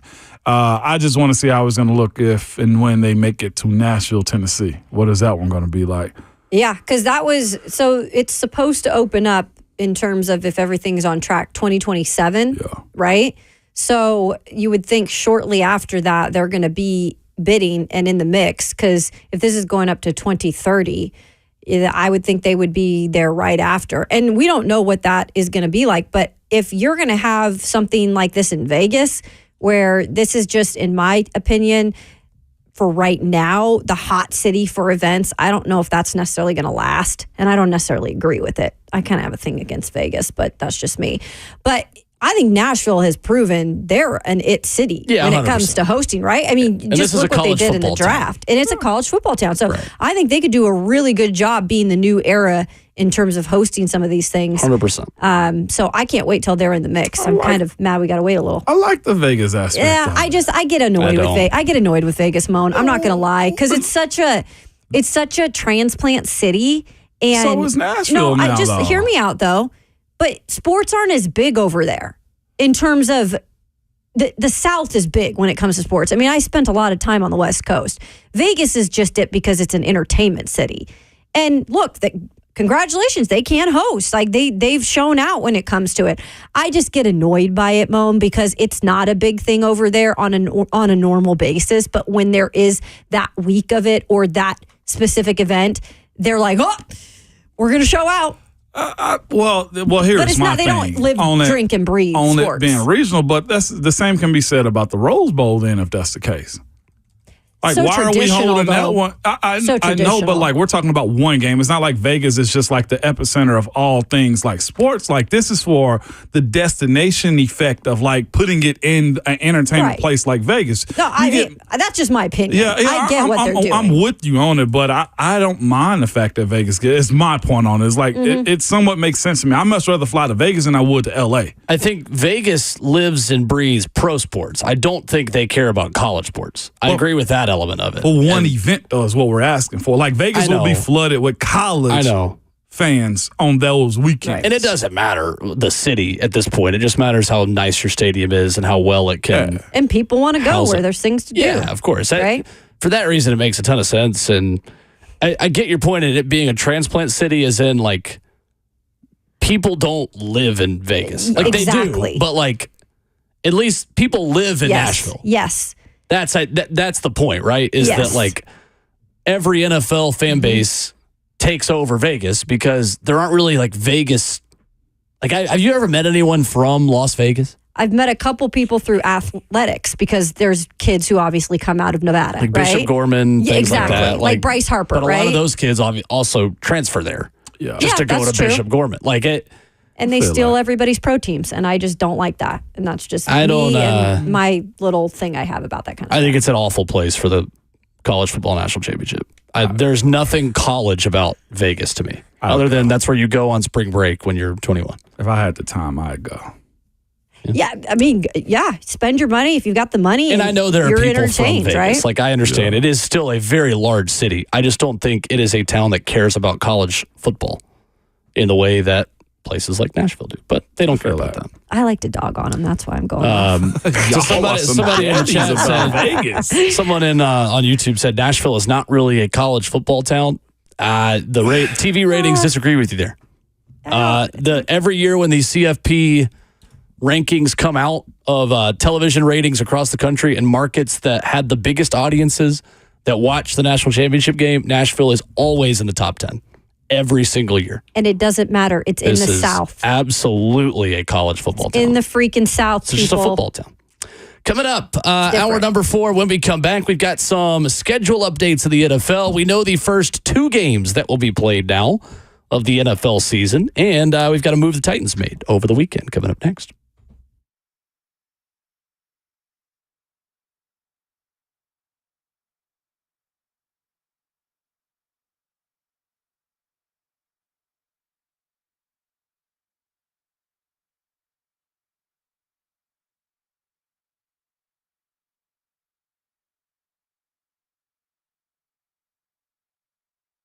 Fellas, if you're often feeling tired, noticing a lack of motivation to drive, a weight gain, and loss of muscle mass, these could all be signs of low testosterone levels, okay? Don't wait. Find out. At Low T Center, they make it easy to get your levels checked. It's just a simple blood test, and with their on-site lab, you get your results back in about 25 minutes. And here's the thing. Low T Center is not a typical doctor office. It's a concierge medicine for men. The physicians specialize in treating low testosterone with customized treatment for each patient. The experts at Low T Center have over a decade of experience helping patients achieve life-changing results, and most health insurance is accepted for treatment. And they also have convenient treatment options, including physician-monitored self-inject treatments for established patients that ship directly to your home each month without the need to come into the center for weekly visits. So right now at Low T Center, it's only $25 to get your T levels tested with results back in about 25 minutes. So get back to your best. Go to lowtcenter.com to book your appointments online today. That's lowtcenter.com. Low T Center, reinventing men's healthcare.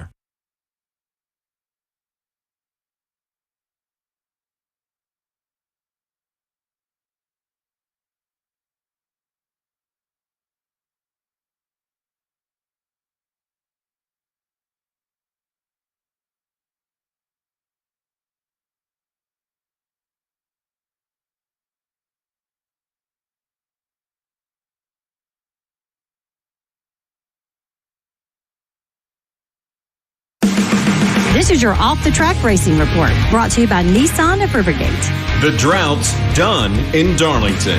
Brad Keselowski finally broke his 110-race winless streak by capturing Sunday's Goodyear 400 at Darlington Raceway. It was his first win as principal owner of RFK Racing, his second career win at Darlington, and his 36th Cup victory. However, his victory did come at the cost of teammate Chris Buescher.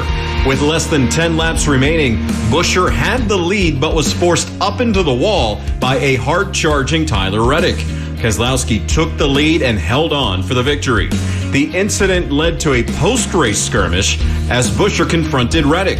Reddick admitted it was a very aggressive move and apologized.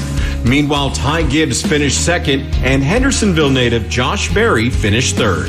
Up next, NASCAR heads to historic North Wilkesboro Speedway for the All-Star Race. Broadcast coverage Sunday begins at 7 p.m. Central on FS1. This has been your Off the Track Racing Report, brought to you by Nissan of Rivergate. Have you ever noticed how many car dealerships there are in the Middle Tennessee area, and they all tell you they have the largest selection and the best prices in town? I'm Liz Allison. I'm here to tell you how to make your life easier. Head straight to Nissan of Rivergate. They truly have the largest selection and the best prices in town. I know this because I'm on car 3 from Bob McCracken and his team at Nissan of Rivergate. Cut out the dealership hopping and make Nissan of Rivergate your only stop. Nissan of Rivergate, 1550 Gallatin Pike North in Madison. NissanofRivergate.com.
What's going on? 902 now. Good morning. Happy Monday from the 104.5 The Zone Studios.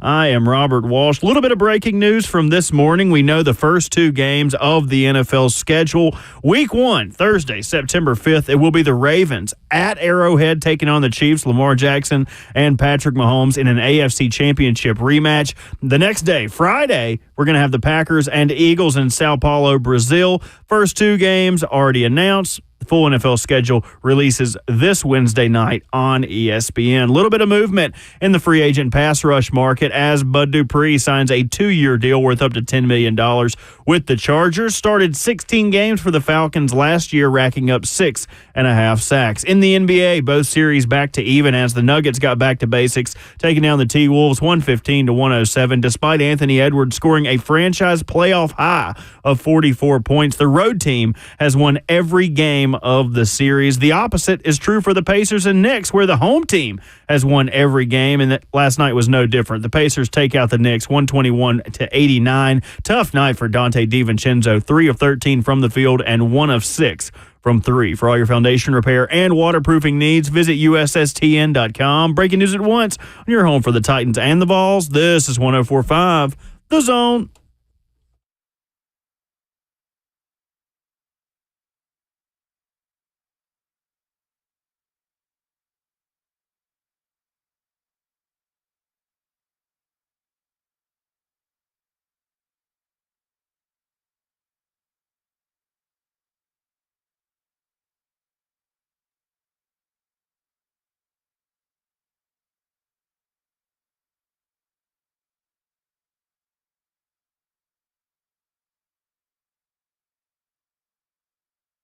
Hour number 4, fourth quarter of the show already right now on Ramon, Kayla, and Will. RKW brewed up by 8th and Roast.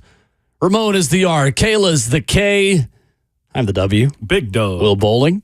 Robert Walsh is our producer. 615-737-1045 is the phone number. And in 20 minutes, Mike Wilson of the Knoxville News Sentinel will join us, a baseball connoisseur who will tell us about why Tennessee has taken the upper hand in the rivalry against Vanderbilt. 2 out of 3 over the weekend, 9 out of 10 since April of 2021. He also has an update on a recruiting saga that we give almost weekly updates on with Tennessee basketball he has reported this morning that we will ask Mike Wilson about in 15 minutes. You'll have to wait to hear the latest on Nashville native Chaz Lanier. Good tease. I'm a poet and I didn't know it. I can make a rhyme anytime. Streaming live at 1045 The Zone TV, Facebook Live, YouTube, Twitter, or Twitch. That was a tie. We have got our first 2 NFL games of the season. Ravens at Chiefs, Thursday night, September 5th. And then Friday night, September 6th, Eagles, Packers in Sao Paulo, Brazil. There we go. Big time. The slow burn of leaks is underway in the National Football League. Love that. That's a good opener, though, legitimately. I like the Thursday and Friday night games. Seeing this game in Brazil, I'm hoping it's going to be done well. I hope the facilities are good so we can just get pure football and we don't have to worry about the field. They are already prepped because of the Olympics, if I'm not mistaken, also. So the problem with this, and Robert Walsh brought this to my attention, and he is 100% right after doing research, is that in Sao Paulo, football fans are not allowed to wear green. So much so to where a player on the home team that plays in Sao Paulo was reprimanded for wearing green boots. Boots meaning cleats in the soccer world. I can't call them cleats on first reference. In João, who is a Brazilian striker. So there is a fierce rivalry between Palmeiras and Corinthians. Corinthians who play in Sao Paulo. Palmeiras is green and white, and their fans are not ever allowed to wear green because they hate Palmeiras so much. Mm-hmm. So now we have sent 2 of the NFL teams that have green as their primary color to Sao Paulo in Eagles Packers. Anyway, we're getting in the weeds, but well, I was going to say, were they going to call up Oregon and say, hey, what uniforms should we wear? Because you guys wear green all the time, but you've got 80 million different types of uniforms that don't include green. So should we use 2 of those if we can't wear green? I'm joking, but it is kind of funny. At this point, I mean, I will say this. The rules over there are a little bit different. I know we went over there for a camp with the Steelers. Like, they were very adamant, don't get out the car, don't do this. Like, they live a different. No, we were in Mexico City. Oh, in Mexico City. Mexico City, yeah. That'll be fascinating. There will be some adjustment. I think if you've never been down there for football, NFL-related events, they go crazy over it, though. So the green aspect of it, that's going to be fascinating to see what they do. What if we get some alternate jerseys? Why do I keep saying alternative? Alternate jerseys when it comes down to that. Those are your alternative facts. They are. They are. Titans signed J.C. Latham over the weekend. News from Jim Wyatt, officially announced by the team. Number 7 overall pick, who was on the field for the first day of minicamp. The Titans have now reached deals with 5 of the team's 7 draft picks. Tavondre Sweat and Cedric Gray, the rookie minicamp roommates. The only 2 players who are yet to sign their draft deals. Yeah, I wonder, again, if it's a situation where it comes down to playing time for a guy like Cedric Gray, if he's a starter. Like, that's the thing about it. The money slots they're already set up. Like, how much you're going to get to sign a bonus. You can fight for a little bit more. I think Will Levis had a little negotiating in his, since he was a second-round quarterback, you can negotiate for playing time and all the incentives that you can get. And I think the same thing would be for a guy like Cedric Gray, who can be the defensive quarterback at this point. And to Vondre, his conversation is going to be what? What incentivizing can we give as far as weight bonuses, playing time bonuses? It's a little small in the webs type of things, man, to where I'm sure when we heard the phone call, I guess, in them making when Random made the pick, like, hey, the commitment to each other is what we're looking for. And I think that's going to be super unique. So, real quick question when it comes to, and you clearly were an 8th round pick, right? Absolutely. That's proudly. what we like to call it. Proudly. Is it tough, Ramon, for some of these guys? And look, there is NIL now. So maybe, it's a little different when it comes to handling money that's coming at you at one time. I am really curious, though, is you get that first paycheck, and how much help do you have maybe around you to manage that? Or is it something where a lot of these guys may not have that help? I just feel like that is a lot of money coming at a young man so quickly. And to manage it, I think it is a thing. I think we can't overlook that. I will say this is person to person, personality of who you are. If you're a guy that want to be dripped out, if you're a guy that want to buy crazy amount of hunting gear, you're a guy that want to outfit your truck, a car, a condo, it's all dependent upon you in that first year. Yeah. Being real with you, I ain't going to say a lot. Some of these dudes are legitimately taking pay cuts to come to the NFL. They've been used to this type of money for a little while. It's different now with, like the NFL raising the minimums and stuff, but some of them have already had money. Like, look at the pre-draft. Like, Devondre Sweat's had that big chain. Make them sweat all year long. This isn't new for them. I think the lack of school, the extra free time is probably a bigger issue in today's athlete than almost anything else. When I got my first check, I'll never forget. I sent a screenshot to Keish. It's like, look at this. Like, it was new to me. What'd you do with a big chunk of your money the first week? You got to go get an apartment. Okay. Vehicle is always, and for an undrafted guy like myself, apartment, furniture, TVs, electronics for the house and stuff like that. Like, for me, it was eye-opening. Like, my first check was like 10 grand. And I was like, you're like, this is a lot. What? And I'll say this too. There's the aspect of it. If you're right-minded, you see that and you instantly say more. Yeah. More. Yeah. Like that's the other side of this. Micah in Nolensville is on the phone lines with us this morning. 615-737-1045. What's up, Micah? Hey, guys. So I wanted to talk some Vanderbilt, Tennessee. Last year, Vandy, they probably kept their receipts. They said it this week. They're keeping their receipts for this series. Well, guess what? Tennessee takes this series, and they don't keep receipts. Tennessee has a no-return policy. Rocky Top is on top of Tennessee in every sport right now, and Vanderbilt can back off just because you guys don't have as good of a baseball program as us. You guys can leave the SEC if you want, but the Vols are on top. Tell them that. Boy. Talk your talk. Wow. Usually in situations like that, I'm like, all right, I hope Bert got the dump button, but Micah's so young, his language is going to be clean. Micah's a pro. Micah's going to keep it pro. I've got the dump button over here, too. Don't you worry. Okay, I did not know that. Oh, yeah. Just in case. In case Bert's back there, answering phone calls or something. Good old Micah, man. The Tennessee Vandy baseball is a rivalry. And we've been heated this morning on this one. We have. It's been a good back and forth. I think we all said the same thing as it pertains to Corbin. Corbin's fine. For the Vandy fans that want to get rid of him, he's fine. Look, don't go there, people. As simple as I can say it, you can't do better, Vandy. Don't go there. You just can't. Sorry, but LSU going from Pulmonary to Jay Johnson. Like, LSU is the Alabama football of SEC baseball. Yeah. You're not. Respectfully. It's not a bad thing. I mean, Tim Corbin has taken you to historic heights, but that's Tim Corbin that has done that. No one else at Vandy has had success the way he has. You can't run him off. He's built what is there. Let's not forget 100%. That too. Like, he's built literally everything that is there. If he wants to coach till he's 85, you let him. Like, hey, you let him stay there in that dugout as long as he will possibly put on the uniform. And by the way, he keeps producing and developing guys that then go in the MLB that then give you more prestige. Credit to, prestige, because people want to go and have MLB careers. They do that there. They do. And the other thing is this, too. We've seen this happen before from James Franklin, thought he was going to get something out of Derek Mason. And then Derek Mason to Clark Lee, who's had 9-27 in his first, few years there. So, again, Will, I think your point is very valid. It's like, all right, think about what you're asking for in these moments. Yep. Real quick, before we get to Mike Wilson, NFL schedule release Wednesday, 7 o'clock, NFL Network, ESPN 2. Here we 7 p.m. 7 p.m. Wednesday, May 15th on NFL Network and ESPN 2. Official. I'll take it. I'm looking forward to it. I'll be real The with biggest event that is a non-event in the history of the world.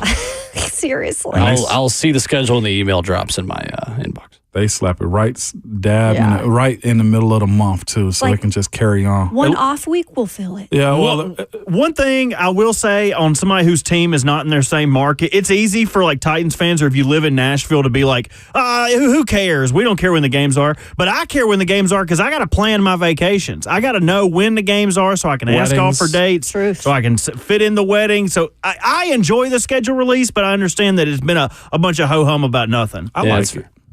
Coming up, Mike Wilson of the Knoxville News Sentinel joins us, recapping Tennessee's series win over Vanderbilt over the weekend and giving us a little bit of news on Tennessee's pursuit of one of the top basketball players in the transfer portal who is from right here in Nashville. Coming up next.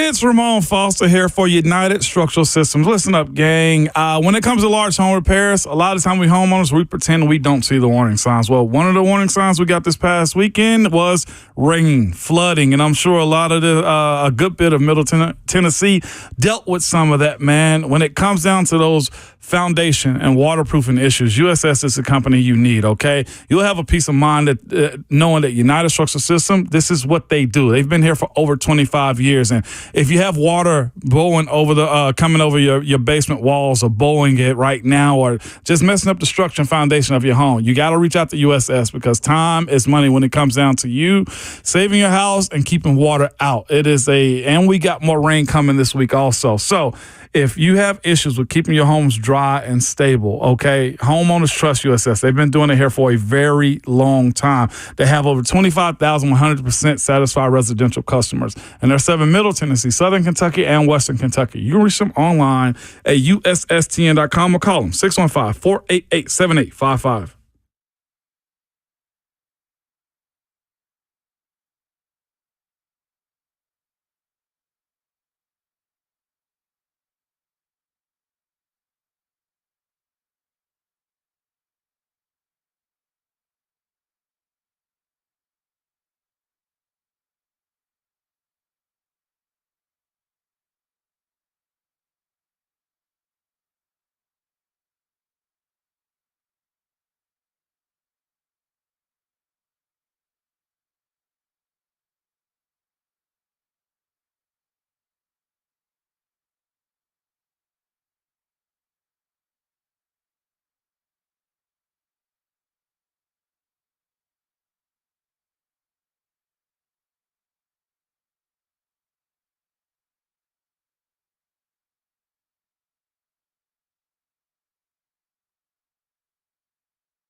RKW brewed up by 8th and Roast here in hour number 4. Rolling right along. Ramon Foster, Kayla Anderson, Will Bowling. Connecting right now with Mike Wilson of the Knoxville News Sentinel. I feel like I need to talk like a jazz DJ every time this song is under me while I'm talking. Here's the dulcet tones of Mike Wilson coming up right now on the phone lines. Married man Mike Wilson joining us. Yeah. What's up, married guy? I'm mostly flattered, one, that a woman chose to marry me. Two, that you refer to my voice as dulcet tones, because my voice is much more pleasant than the noise I heard all weekend in Nashville. Yes! I've been ranting about this all day, Mike. I don't... noise pollution on West End was definitely a thing over the weekend. It was. It was a little aggressive, but bedazzled jeans are going to do what they do. So it wasn't the cicadas? It wasn't that? What tones are you speaking of? Well, so as a human who can't whistle, I can't even emulate the noise that I heard all weekend. You can't whistle? It's news to me. No, I can't whistle or snap. I'm pretty much useless. Can you ride a bike? Your wife knows this, right? Like, she signed up for that. I think I told her maybe on like wedding day. Okay, that I can't cool. Whistle. Just like, once it's kind of She's like, I want a divorce. That's now. a deal breaker, ladies. Yeah. Goodness. Yeah. Well, I love it. Mike, I said earlier in the show, I'd rather watch 10 hours of uninterrupted Zach Edey basketball than listen to the Whistler for a weekend. Which choice would you take? Well, to be fair to the 10 hours of Zach Edey, watching free throws is pretty relaxing. So a 10-hour free throw montage sounds kind of soothing in a way. So I'd probably go with that as well. Okay, cool. Yeah, Perfect. I'm into that. Mike, what stood out to you from over the weekend? I know Tennessee trailed at points in all 3 games. Vanderbilt salvages a game in this series yesterday, but the fact that it's considered a disappointing weekend for a lot of Tennessee fans, taking 2 out of 3 at Vanderbilt, tells you how this rivalry has changed. What's kind of the headline of the whole weekend for you? Yeah, I mean, I think you see a rivalry that I don't think it's necessarily fully shifted to Tennessee, but it's not an unequal playing field by any means anymore. And I think, honestly, you look at Tennessee's roster, and it's currently better built to compete in the current standing of college baseball than Vanderbilt is. I mean, Vanderbilt, I don't know if they're last in the SEC in home runs, but they're pretty close to it. 13th. Second to last. 13th, okay, so like 58-ish maybe this year. Yep. They are not built the same way that Tennessee's roster is, and that's why you're seeing a different level of success. I think to some extent you're seeing maybe what Tennessee was in 2021, kind of, when the offense wasn't scoring in the way that it has the last 3 years, and you were a little bit more predicated on good pitching paired with timely offense, and whereas Tennessee is just kind of mashing the ball. But you're right, Tennessee trailed in all the games, but so what you saw was 2 games where Tennessee was the more clutch team. You saw a program that could take the punches and come back from them, with Kavares Tears and Christian Moore hitting those home runs. So I thought it was a pretty darn good series for Tennessee, and now they're right in the mix for the SEC title again. Mike Wilson, Knoxville News Sentinel, our guest. On the note of Christian Moore, Mike, is he playing himself into being a first-round pick in the MLB draft this summer? He could be. I mean, you obviously see the hit tool being what it is. Plus power as a second baseman is a big deal when you talk about MLB draft. I'm curious how teams value him positionally. When you talk about what team takes him in the draft, he's a guy who's played shortstop. He's a guy who spent some time at center field last year, left field, center field with Team USA. So there's some positional versatility there. And it depends on how a team kind of values his bat overall. But, I mean, the power is goofy, especially with some of those positions. I mean, if a guy can hit 20 homers as a second baseman or center fielder in the big leagues, you're pretty darn happy with it. So he's playing himself into that mix. I think Billy Amick probably still is the premier guy. I think Dylan Dreiling might be that second guy when you're talking about the offense. So there's definitely some names there for Tennessee. Mike, when it comes down to competing in the SEC also, that's one thing we had a conversation about this morning as it pertains to Vanderbilt, Coach Corbin. What is the recipe? Because, again, when this arms race of all sports, from basketball, seeing what Arkansas has done, right, or Kentucky getting rid of Cal, them departing, when you look at the SEC coaching cycle, the method to keeping your job, even for legendary coaches, what does a team like Vanderbilt or any baseball team have to do these days? Well, win for one, but no, I mean the the general understanding of SEC baseball is power arms, power bats. That's what's going to win you a lot of games and put you in a position to have a long postseason. That's what John Curry and Tennessee's administration with Blair DeBoer really targeted in the 2017 coaching search that landed them Tony Vitello. Was we need a completely different roster makeup because under Dave Serrano, it wasn't it. They didn't have power arms. They didn't have power bats. And you look at the MLB draft success they had in the decade before Tony Vitello, and it is outside of, Nick Senzel, obviously, largely pitiful. It was not a program churning out big arms, big bats. And so they targeted getting a guy like Vitello who can recruit high-level power arm, power bat. And that's what you've seen in Knoxville pretty routinely. So that's the recipe. I mean, that's what's generally understood is power arms, power bats. And then there's Kentucky leading the SEC doing the exact opposite. So maybe I know nothing. When you look at this rivalry, though, one, how did it feel inside of that stadium Friday, Saturday, specifically as Vanderbilt had an opportunity to close those games out? How I guess healthy is it? How do you see it moving forward? And what was your experiences this weekend listening and watching the crowds? It was the most dialed back rendition of this rivalry probably since 2019. So there were ejections in 2021, 2023. Then obviously 2022 had the whole bat sticker Mike Honcho incident. So it was a little bit more dialed back. I thought that was good. I thought the games were also competitive. I mean, Sundays was the least competitive in the 3-0 Vanderbilt win. The other games obviously had swings and big home runs and things of that nature. So it was good baseball. It was high-level baseball. There were the up moments, the down moments. I thought what was impressive is the number of Tennessee fans that were in that ballpark. It's small. I mean, it's, 3,200-ish? Yeah. And the outfield was pretty orange. So was the first baseline. So there's a good presence of both sides. It was a good overall baseball weekend.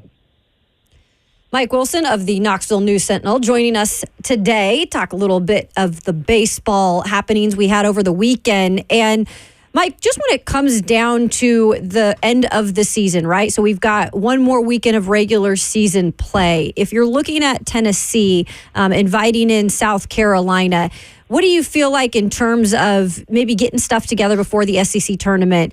Anything that stood out to you over the weekend? Yeah, it's kind of been a theme on and off for the past few weeks. Is what's the bottom of the order going to give you?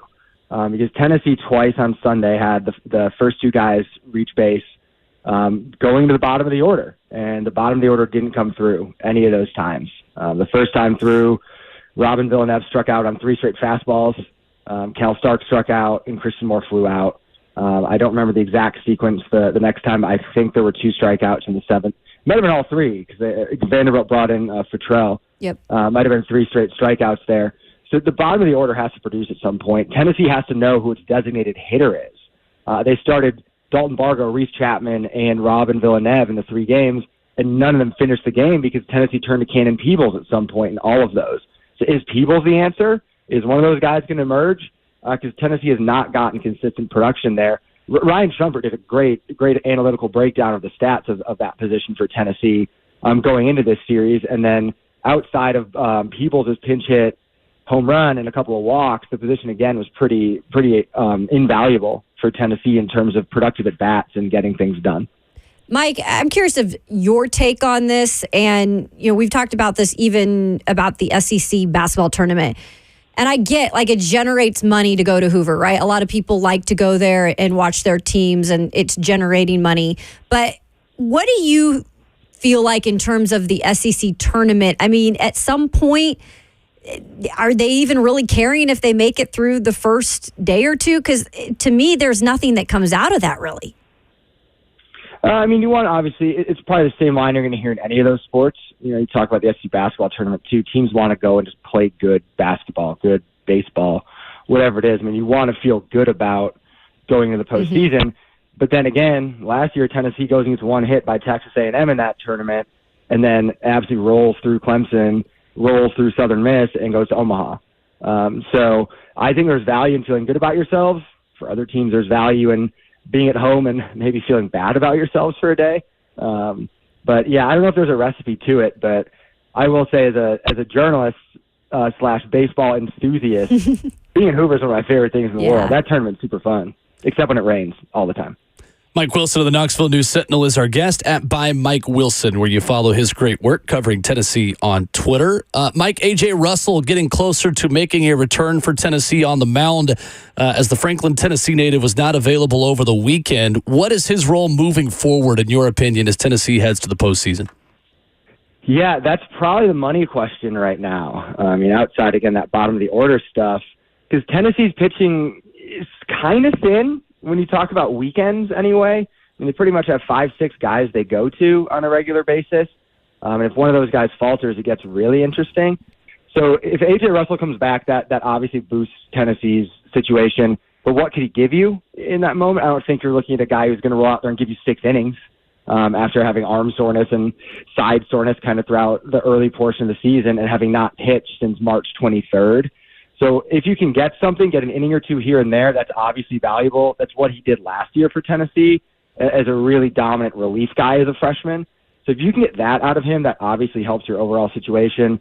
Now, do you need to see him throw, if he's able to, against Belmont tomorrow before you get into an SEC situation? I don't know. I don't know what the thought process will be there, but obviously anything that Tennessee can get from a proven arm going into the postseason is going to benefit them. Mike, the fact that this team has only lost 2 straight games once this year, and it was in the first SEC series, gives me hope that they are built for tournament play, right? And, hey, they drop one, but they're always winning the series, and 8 straight SEC series wins.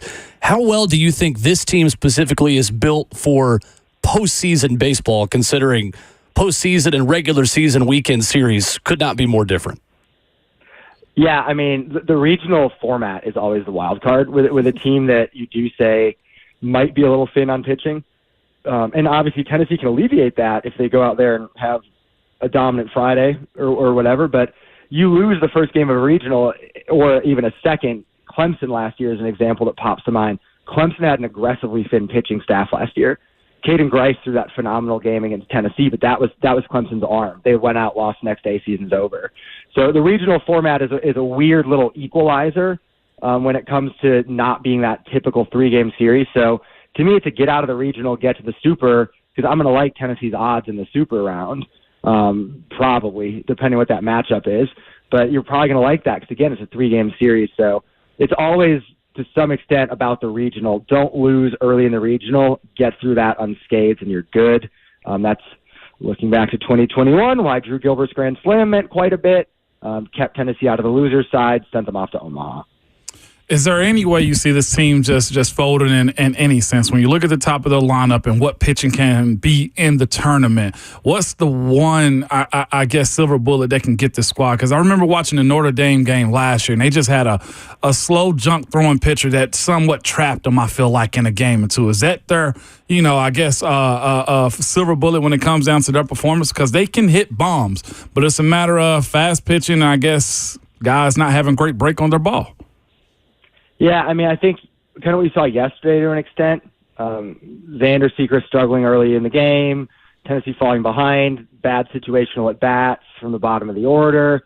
Like there's some flaws on Tennessee's team, which, I mean, they're the number 1 team in the country for a reason. They win a crap ton of their games, but every team has flaws, and Tennessee's you can kind of see. I mean, the top 5 hitters in their lineup are probably the best top 5 in the country. It's comparable in that respect to, I think, what people said about Wake Forest last year with that top of the order. The difference being Tennessee doesn't necessarily have the proven starters. They've done great with the opener / long reliever with Nate Snead, AJ Causey doing that. So there's a lot of things you really, really like about this team. I don't know what the silver bullet is necessarily, but there's a lot to like about them, obviously, going in if they can avoid some of the things that plagued them in the Sunday loss to Vanderbilt.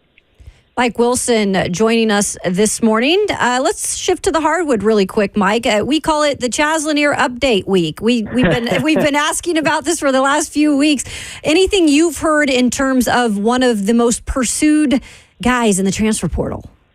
Yeah, my understanding is Tennessee expects to get a visit. I think they were close to having something on the books recently. Obviously, Chaz Lanier went to the G League Combine this weekend. That might have had an effect there. So my understanding is Tennessee expects to get a visit. It kind of looks like a Tennessee-Kentucky battle going into it. Tennessee, from its perspective, has a fantastic sales pitch right now of, Kentucky's turning over. Tennessee's a proven situation. You know you're going to come in and play with Zakai Ziegler, Jemai Mashack. You know what everything's going to look like for you. And I'm sure that's something that Tennessee is advertising well to Chaz Lanier. And then there's that pesky little thing called the Dalton Connect effect that definitely is going on right now of, hey, you're a fringe NBA guy right now. Well, there was a fringe NBA guy who came to Tennessee last year, and look where he's at right now. Mike Wilson, our guest at by Mike Wilson on Twitter. Mike, we had Ryan Shumpert on the show last week, and he talked about the eating challenge you put him through. People around here are calling him the Kobayashi from Brentwood, Tennessee. In 7 innings of baseball, give me the over-under on the amount of hot dogs Mike Wilson is scarfing down at a Lindsey Nelson Stadium press box. I'm not a tank like Ryan is. True. I have a little bit more of a delicate composition as a 35-year-old male.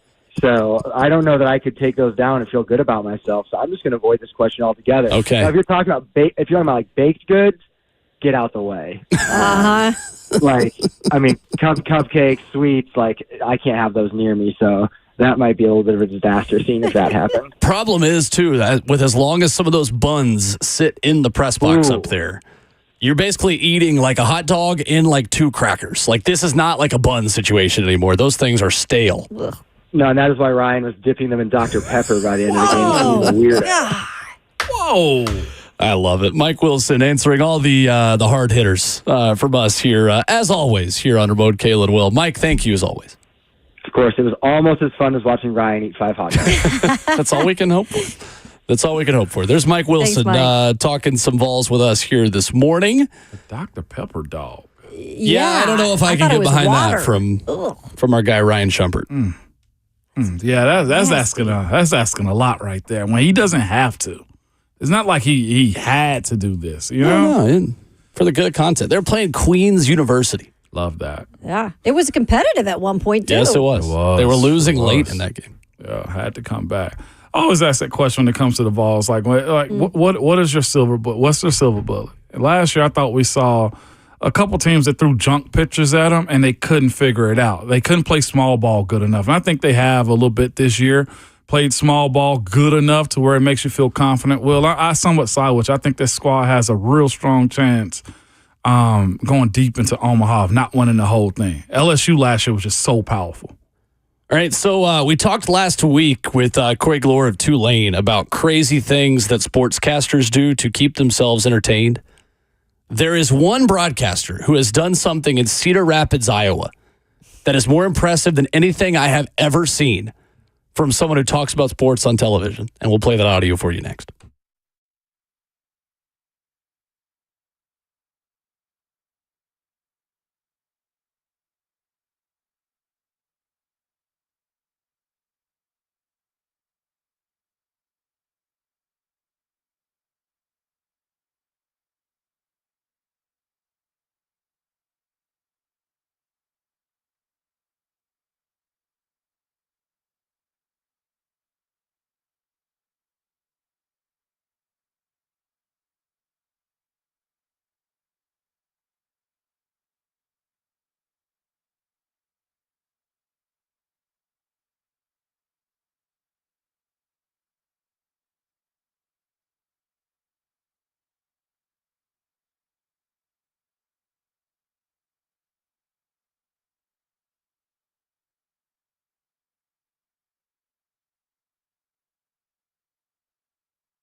It's Ramon Foster of Hiller Plumbing, Heating, Cooling, and Electrical. Here to tell you that sometimes, man, getting reliable work, even inside your studio, can be problematic. One of those things is, it's like, if you ever had to call a place like Hiller and you got to wait on the contractor to come to your house and they take forever. Well, you won't have that problem with Hiller. You will not be wasting any time. When Hiller sets an appointment for you, you get an update about 30 minutes, 15 minutes beforehand. They'll send you a picture of the tech and the license plate of the vehicle showing up to your home, okay? And also this month, be a happy camper with Hiller with 0 interest financing for 24 months on select HVAC systems, generators, or tankless water heaters. Or simply just take advantage of Hiller's $99 drain cleaning special. Take care of the home systems before the peak summer temperatures hit, all right? So visit happyhiller.com today for details.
RKW brewed up by 8th and Roast on 104.5 The Zone. Wrapping up the show.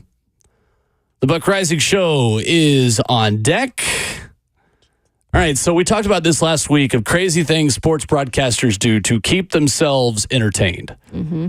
In Cedar Rapids, Iowa, there is a television anchor on sports by the name of Owen Sebring, like the car that Michael Scott drove, who over, let's see, what is this, 10 months had a song made out of the first word he said to begin every broadcast since July 31st of last year. So what you're about to hear, this is the first word of each of his sportscasts since July 31st of last year. This is what Owen Sebring did.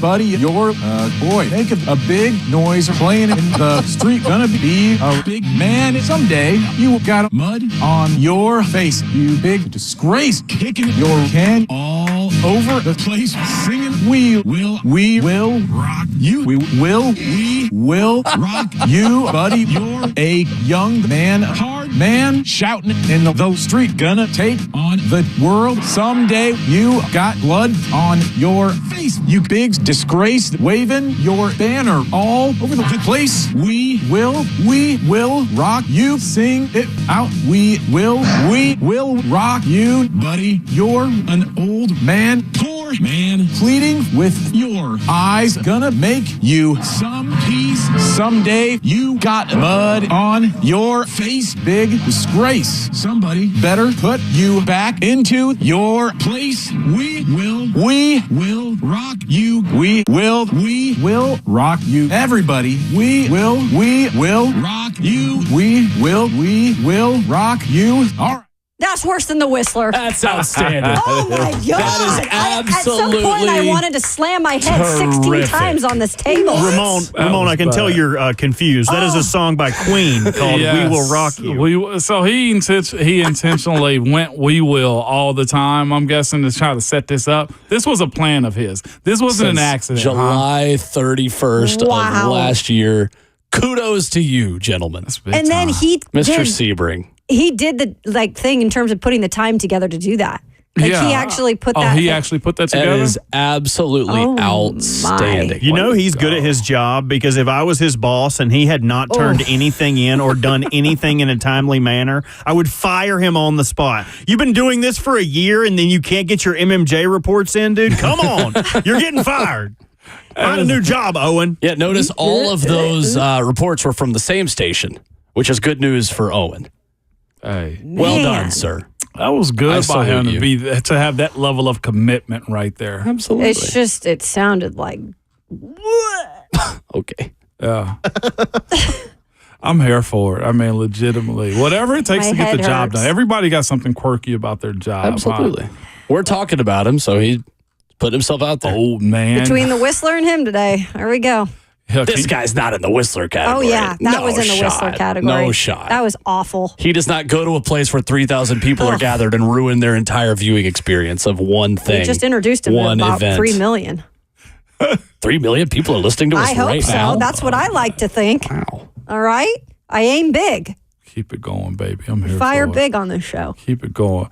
I love, Kayla, I love your stance on Vandy, too. It is phenomenal. Why? What do you mean my stance on Vandy? Because, again, immediately you went to the Whistler on that one. Because that's annoying, too. It is. And I just love the fact that you push back and you got a following behind you, Kayla, and I would run with the West End. That's all I'm telling you right now. I'm not saying this in a bad way. I'm just saying the Whistler pops up, and both of them, if you admit it, are just as bad. I love this rivalry right here. Let's keep this going. Let's keep this going. Quick shout out real quick to 16-year-old Nashville native Blades Brown. Made the cut at the PGA Tour event at the Myrtle Beach Classic over the weekend. That's big. The guy is a 16-year-old at Brentwood Academy. And he is the third player, I believe, at 16 or under to make the cut. That's impressive. Amazing. Good for him. Shot a back nine 31. to move inside the cut line. Blades Brown, 16-year-old. What a name. Like the best golf name you could possibly have. Only thing that would be better is if his name was Birdie Brown. Blades Brown is just a terrific That's pretty good. golf name. Nobody get this reference with me, but it reminds me of the Class Act movie with Kid and Play. When there was a bully in there, Blade Brown, and Class Act. That's a me thing right there. Go ahead, Bert. Where did Bert go? Nah, I'm here. So the stat real quick, he's the third player 16 or younger to make the cut on the Korn Ferry Tour or the PGA Tour this year, which is pretty good. So, good luck to him. Congratulations. That's big. Yeah. Between him and George McIntyre, good year to be down there at BA. You guys think he's good? You should see his brother, Dagger, play. Oh, so you were waiting for that one. His mom, Rhonda Brown, who was a long time Cutlass. Nope. Longtime girls basketball coach at BA, was a former Vanderbilt women's basketball player who is just outstanding. Great coach, great person too. I love that family. He'll go to Vandy to play golf? Maybe. That's a great program. Yeah, it is. Tennessee's number 1 seed in the Austin Regional in men's golf today. I could run down. Y'all don't care about non-revenue sports. Y'all don't care about the non-revenue sports that are winning. But as the non-revenue athletic director of all things that don't make money but are sports at Tennessee, the fact that you've got both tennis teams in the Elite Eight and golf as the number 1 seed, like I just can't tell you how bad all these sports were when I was there and how good they all are And now. first of all, can we not leave out we have to invite softball into this conversation, please. Yeah. They won the SEC for the second straight year. Yeah. I was talking about the one specifically over the weekend that had success. Who won it for the softball this weekend? Florida won the SEC tournament, right, which doesn't mean anything. Tennessee got its highest seed ever, number 3 overall. Hey, it's big time. I watched it. Lady Vols is out, so I tuned it out. So I was paying attention to it somewhat. But yeah, softball's so fun this time of year. It has been. Ooh, I can't wait for the World Series. They are fun. The Texas and Oklahoma are the top 2 seeds in the country. I believe it. Oklahoma not the 1 seed, which is interesting. Good. But the fact that all 13 teams of the SEC made the NCAA tournament is wild. Ballin'. First time that's happened since 2019. Someone needs to shut down Oklahoma at this point. Next year, it'll be 15 SEC teams that'll probably be in the tournament. Oh, yeah. Fun. Love that, Kayla. Nice for bringing that up right You're there. welcome. Yeah. I love softball. Got a rep. Yeah, I sit at home and watch it at times. Weekend of sports to discuss. The Buck Rising Show has you covered. Up next, Plated Mickey, 3HL after that. And Ramon Foster giving you words of wisdom right now. I got to remember, man, at all times, just with the fingers. And Mike, always hot.